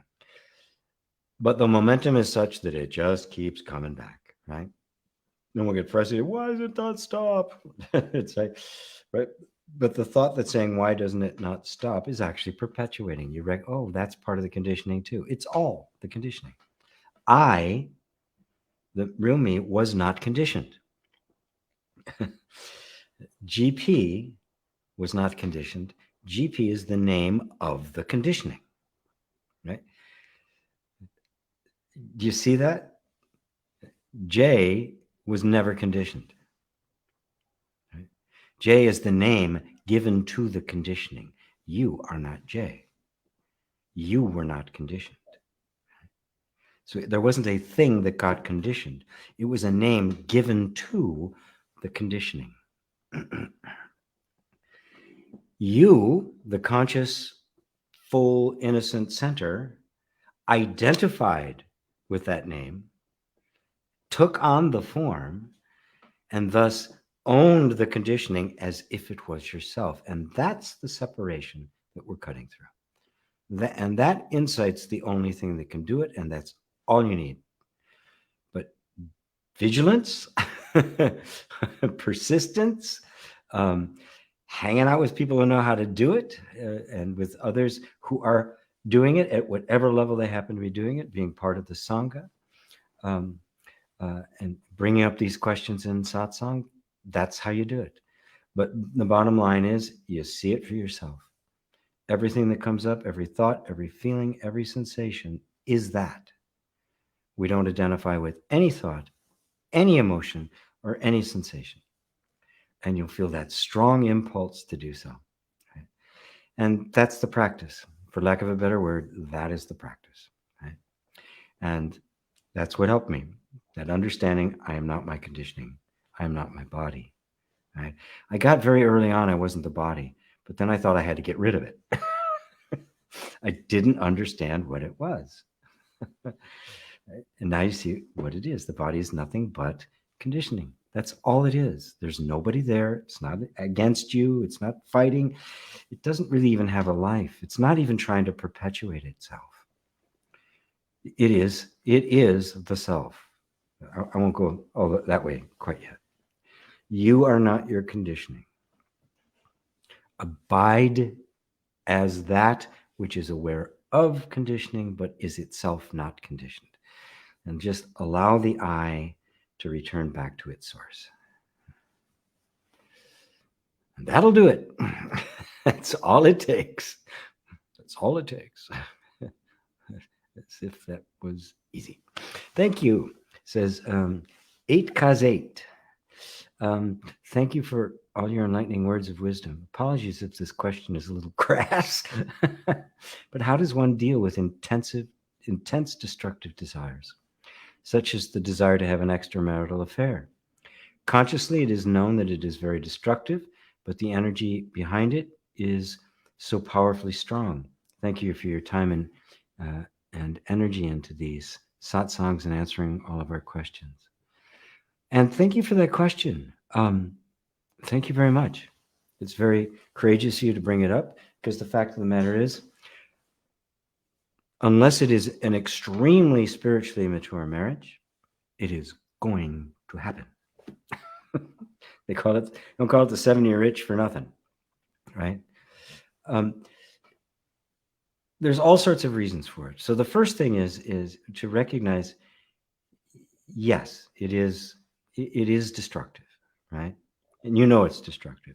But knowing it's destructive doesn't get rid of the feeling, right? So, but what we don't want to do is now try to force it. A moral position, right? This is an immoral thing to do, right? So I'm, come hell or high water, because it'll just sit there and fester, right? It'll come out in other ways. It'll come out as some, passive aggressiveness with, your husband or wife or whatever it is. That recognize that this desire is absolutely normal. Everybody wants to be loved. Everybody wants to feel that and feel the intimate connection, right? And at the same time, we want the stability. We want to be honest. We want to fulfill the commitments we've made. And all of a sudden now it's a struggle to do this. Now, so first thing is let both sides be there, the intense desire and the intense desire for that kind of pleasure, and it's more than just the physical pleasure, it's the acknowledgement, right? It's being found attractive again, right? And on the other side, but also this need to be genuinely committed to be honorable, right? I made this commitment, right? And it stands until I don't make it anymore, right? And of course, that's one option, right? You can decide, I'm not committed to this anymore, and I'm going to go elsewhere, which is difficult and is destructive in the sense that it will break it apart, but not destructive as an affair will be, because it's clandestine and nobody wins, right? Nobody wins in that. Right? It is much better to say, look, I don't want to be here anymore, and because that's honest and straightforward. And then once that's completed, give yourself permission to do whatever it is you want to do at that moment. But there is another option. Because I'm not somebody who says nobody should get divorced or anything like that, but I do believe we often get divorced for the wrong reasons, and in the process end up recreating the same thing over and over again. Because what's really being demanded of us is spiritual maturity, right? Which doesn't necessitate the fact that you'll stay together. The spiritual maturity may reveal that it's time to part company. There's nothing that says that it has to be forever, right? That's kind of a romantic ideal and then a cultural enforcement. But what it does mean is when this is there, that some need is not getting met. Some need is not being reached. You're not attractive to your mate anymore, right? Or they're ignoring you, or they're become a workaholic, right? Or totally into the kids and ignoring you. You've become a resource in either gender these days, doesn't matter which one it is, right?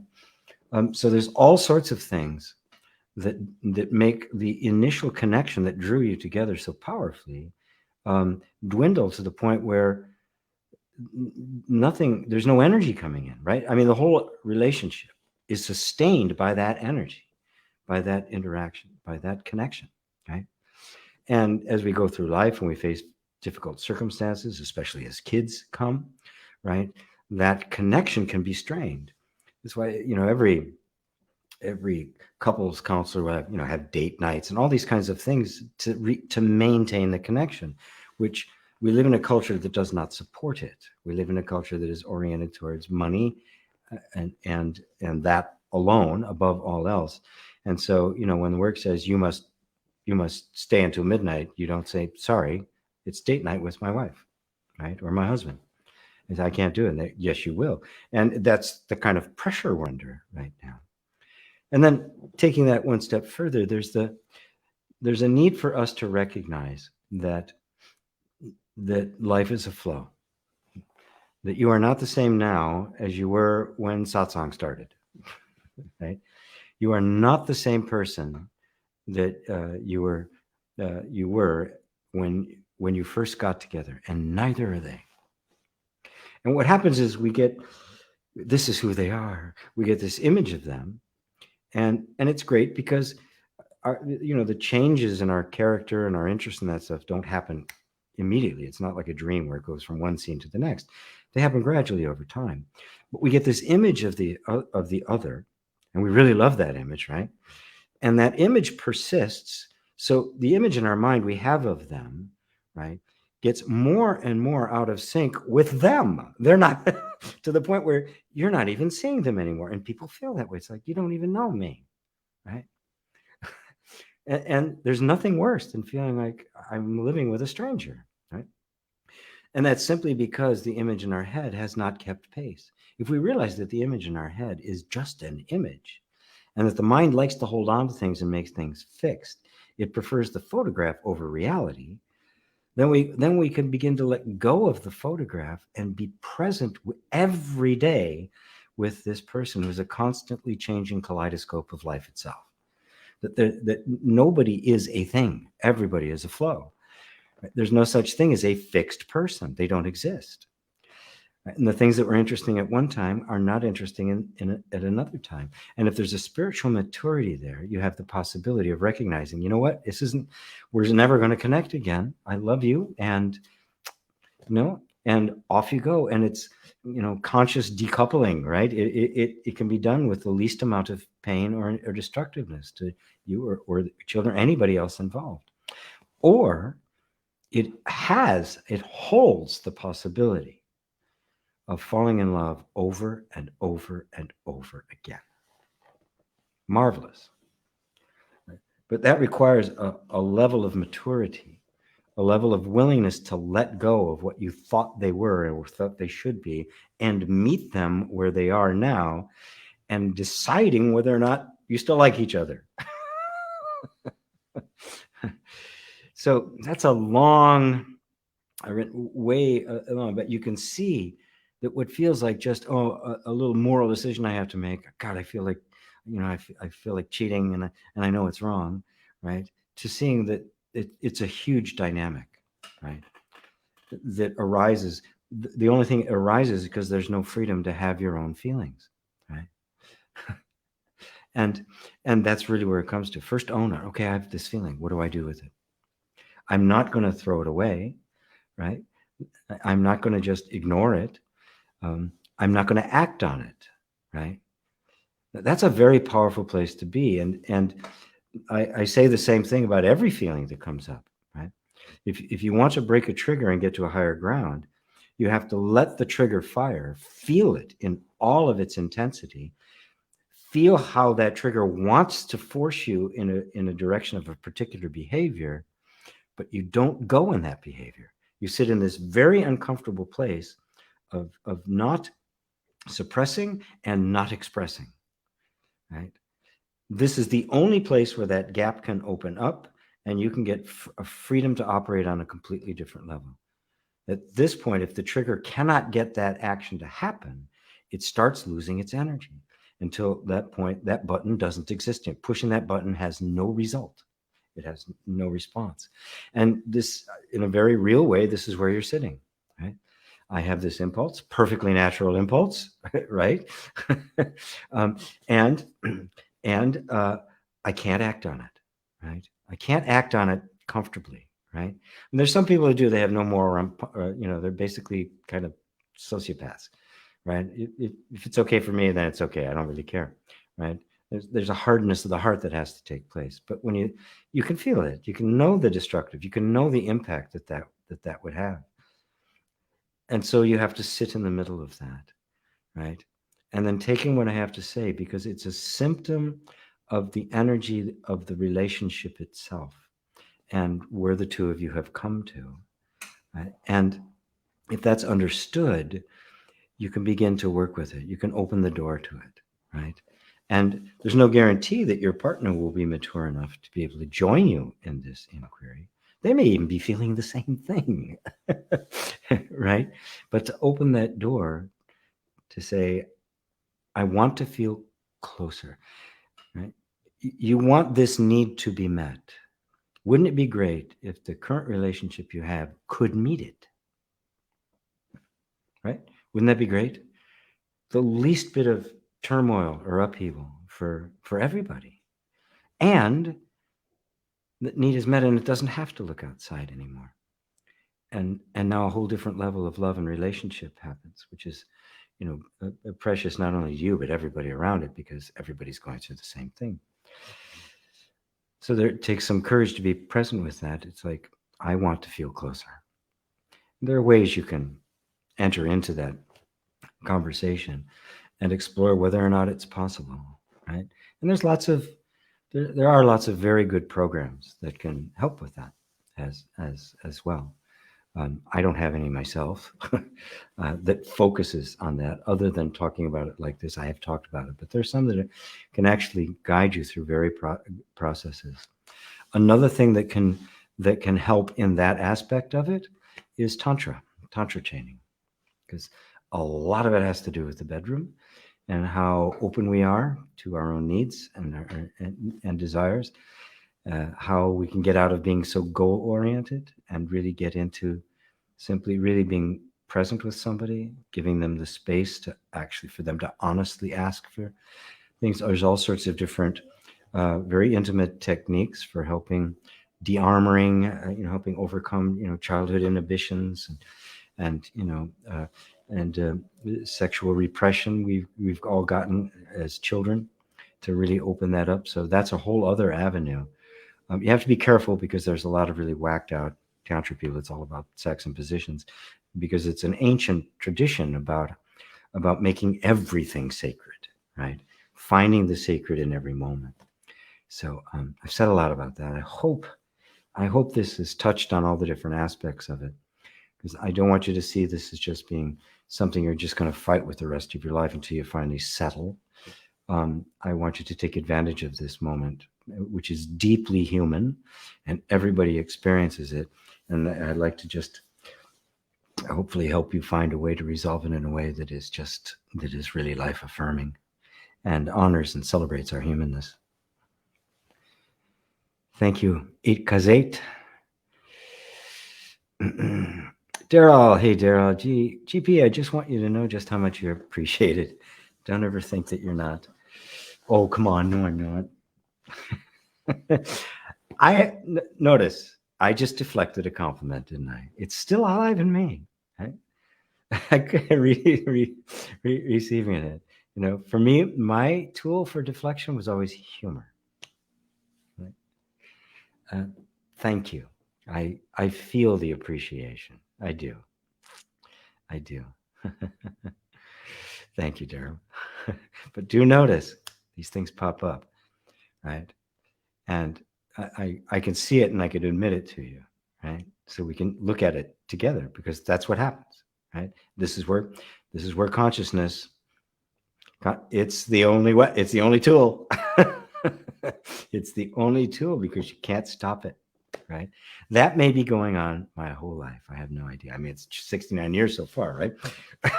It could go on another, I don't know, 100, 150, however long I last. Mary, oh my God, I was just talking to a friend that just looking at what is happening in my own life, it is all a matter of not loving myself, therefore closing down to loving others. See how judgments are a tremendous factor for all. Yes. Yeah. We close down our capacity to receive love, right? Because we think we have to be perfect. I'm not lovable enough. I'm not pretty enough. I'm not handsome enough. I'm not young enough, right? I'm not rich enough. I don't have a perfect, supermodel body enough. Every possible thing to compensate for the essential ignorance that you are love. That is what you are. And I can explain all the various ways and means by which this all happened, right? It's not nearly as important as just going right back to the essence of it. And the recognition of that can only happen because you have already stepped into that place that is love. It is love that recognizes what is love and what isn't. And the very fact that you can do that means you're already standing in the place of love. Right? It is, and the mind just has to catch up. That's all. We just have to keep bringing it back until it drops the idea that it's something you're going to get to. And of course, as all that falls away, all the judgments of others fall away, because, oh my God, they're just like me. Everybody's doing exactly the same thing, trying to compensate for what they didn't get. It's so amazing. It is so amazing. Even the guy trying to take over the world, right? The CEOs and all the people in Goldman Sachs and all these guys who want to control everything. It's because they didn't get what they needed. It's like, wow, how extreme it will go, right? That insatiability, they just keep more and more and more and more. Faith. I have an idea that if things are really from the self, they should go smoothly, effortlessly. But in my case, I'm struggling to find a way out from Algeria. Yeah. And you now know, of course, I can tell by the way you even said that you know it's not true. Right? You know it's not true. You know that if I'm really the self, everything should go smoothly. Well, you are the self, whether things are going smoothly or not, right? And you're growing into that which is eventually going to have a liberation that will be utterly beautiful, that will be utterly appropriate for you at just the right time. Right? You're not really trying to find a way out of Algeria per se. You are finding a way out of identification with who you are not. And of course, you live in a culture where you're forced to act and dress, the way you're expected to. And even the thoughts you're having about being the self would be regarded as blasphemous. And you definitely would need some reprogramming. Um, that's really what you're struggling to free yourself from, is all of that identification, which in your case is obviously more extreme because it's just all the time around you, right? And you're being forced to act out a role, right? But you can see that it isn't really true. You either are the self or you're not, right? It can't be I'm not and I'm becoming, or I could be. And any idea as to what being the self means would have to be a fabrication of the mind. It's some kind of a spiritual idea that if I knew that, oh, then everything would be going smoothly. God, I believed that. I believed that until my entire life fell apart. And I went, what? This isn't supposed to happen. I'm talking to God. Right? And oh my God, was I confused and frustrated and afraid and dysfunctional, because none of it was making any sense. And it was a while. It was years, right, before it even started to kind of break open and take me to a new space, and eventually completely extricate me from all of the stuff that had happened earlier, only to completely collapse it all again later, more than once, right? Right. So, but that's what it took. That's what it kept taking to break this shell open. Okay. So, our deepest need is to find our contentment here and now. Now, that doesn't mean you have to, okay, I'm going to just stay here. No, you keep looking for the way out. You keep taking the test. You keep doing what you need to do. All of that. Simultaneously, you are abiding as the self. You are sinking into that inner contentment. You're using these circumstances as the exercise machine for your inner strength. And at some point, it doesn't have to go all the way. You have to go all the way to full enlightenment before. Somewhere along the line, the circumstances are going to change to meet it, because you don't need them anymore. They're no longer necessary for your growth, and then they will fall away. So assume that this is how you are coming to realize the self. Realize, really realize in your mind, your heart, and in your body who you really are. And it is this circumstance, exactly as it is, that's bringing that about. And when it's no longer needed, it'll be gone. And it'll go that fast. Right? And of course, my dear Faith, I am here for you, as your entire Sangha is, to support you and love you and encourage you and remind you that you are that self.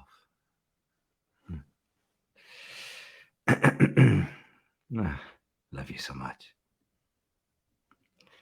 Jay. Oh, Faith. So, oh, there's more. I'm sorry. I didn't get to all. Blaming myself that I'm not doing things correctly. Sometimes I feel God is against me, or he's against my plan, so I should give up my dream to immigrate. I just want to start a life away. Why am I struggling? Pray for me, Babaji. Because sometimes I feel so hopeless that I have suicidal thoughts. I have been there. I have been there. No way out. And God is not against you. And you know in your heart that it is. But you were raised in a culture in which God did reward and punish, right?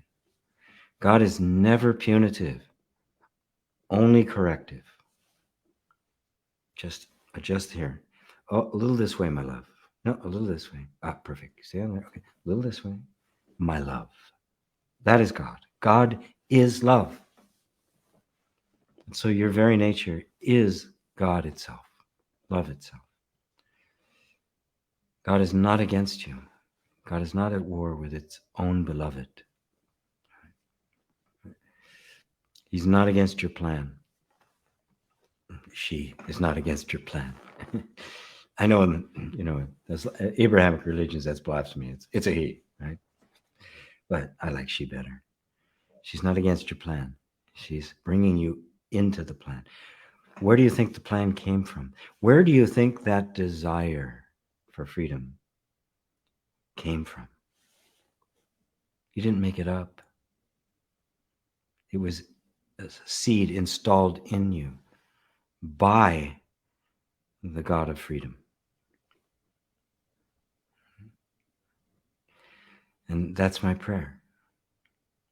That God will bring this about in the perfect way for you.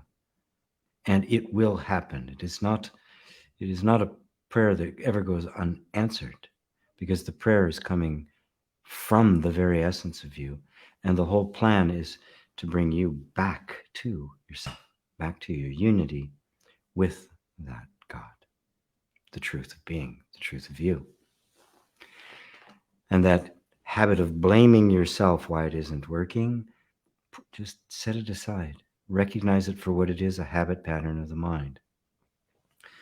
You can't do things incorrectly. You can't.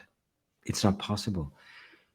It is this God within that is taking every step, every thought, everything is being articulated and architected perfectly. Just stay with that, no matter what it looks like. Right? No matter what the mind and anybody else around you would say or your culture says, stay with that. This is the truth. This God is always with you because this God is you. A beautiful faith. Jay, these different tools are certainly helpful, especially when some thoughts aren't clear in what it's trying to communicate. But then I cut through to the source, not to say those feelings and thoughts subsided. Not to say, yes, they may not. It doesn't matter, because you're in a different position. At this point, your relationship with them has completely changed. So it's only a matter of time. They may actually get stronger at first because they're trying to pull you back into relationship. Just like a relationship with somebody there, breaking the relationship. No, come back, right? Threatening you, whatever they need to do, right?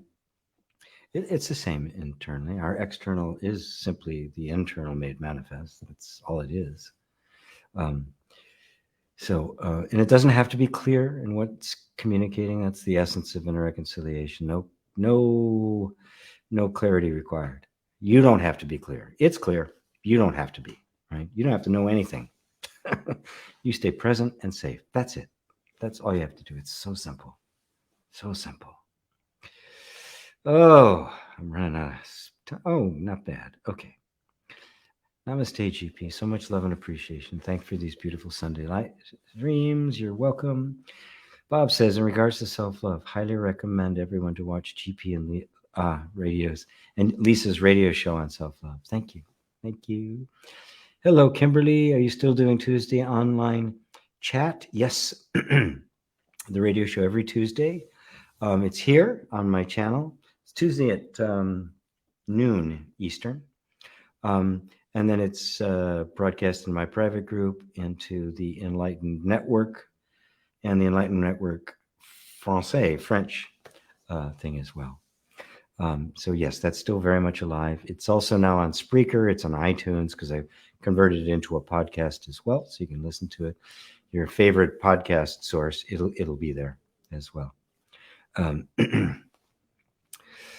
Love, love, love. Love to you. Eat Kazi. This is amazing. Thank you for being so brilliant in your advice and being so non-judgmental.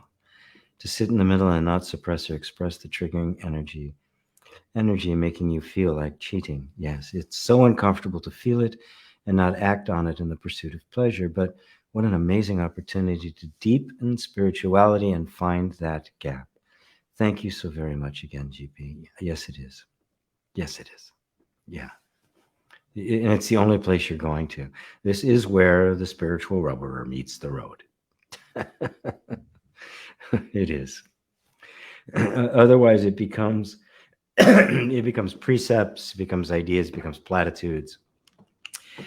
Because if it isn't capable of deeply answering the deepest human needs, well, then what's it worth?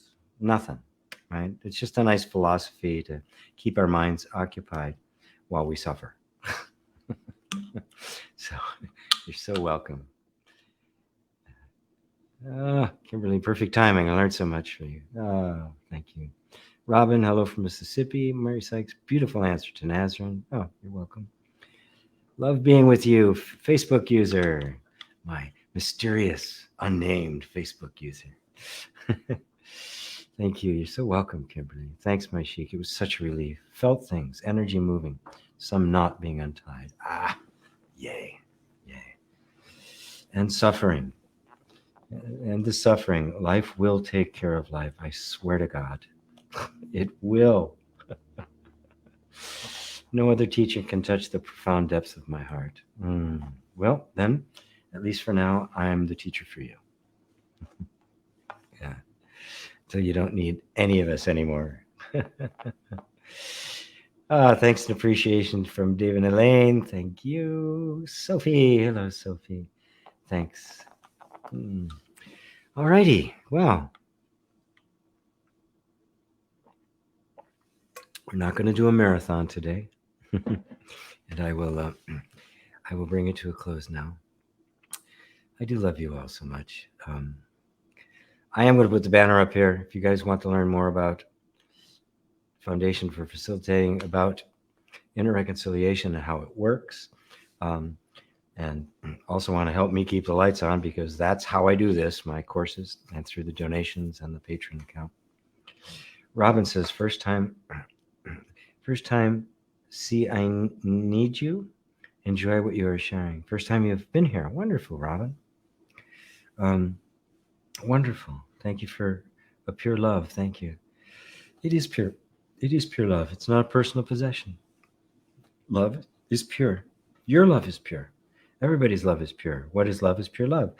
Our confusion, we just kind of got it mixed up, right? For that, right? But the love is still pure love, right?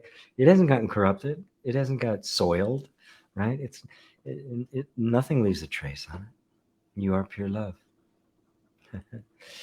So, wow, good to have you, Robin. Really, really good.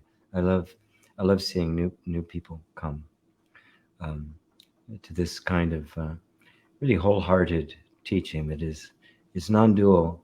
It's not intellectual. It's of the heart, which to me is what it's all about. It is the place where the non-dual meets the human, the divine and the human converge, and you end suffering. And that's why I'm here. So if any of you would like to join me, it's starting tomorrow. And it'll just be probably by the end of this week, we'll have to cut it off, because it is an 8-week intensive program. A little more pricey, but I have other things that are less expensive. But also know that you are contributing to keeping Satsang on the air, free of commercials. I'll never do that. Yeah, I will never stoop to commercials. I'd rather not be here than do that. So everybody, I love you so much. I love you. So good to be with you, and I look forward to next Sunday. Until then, namaste.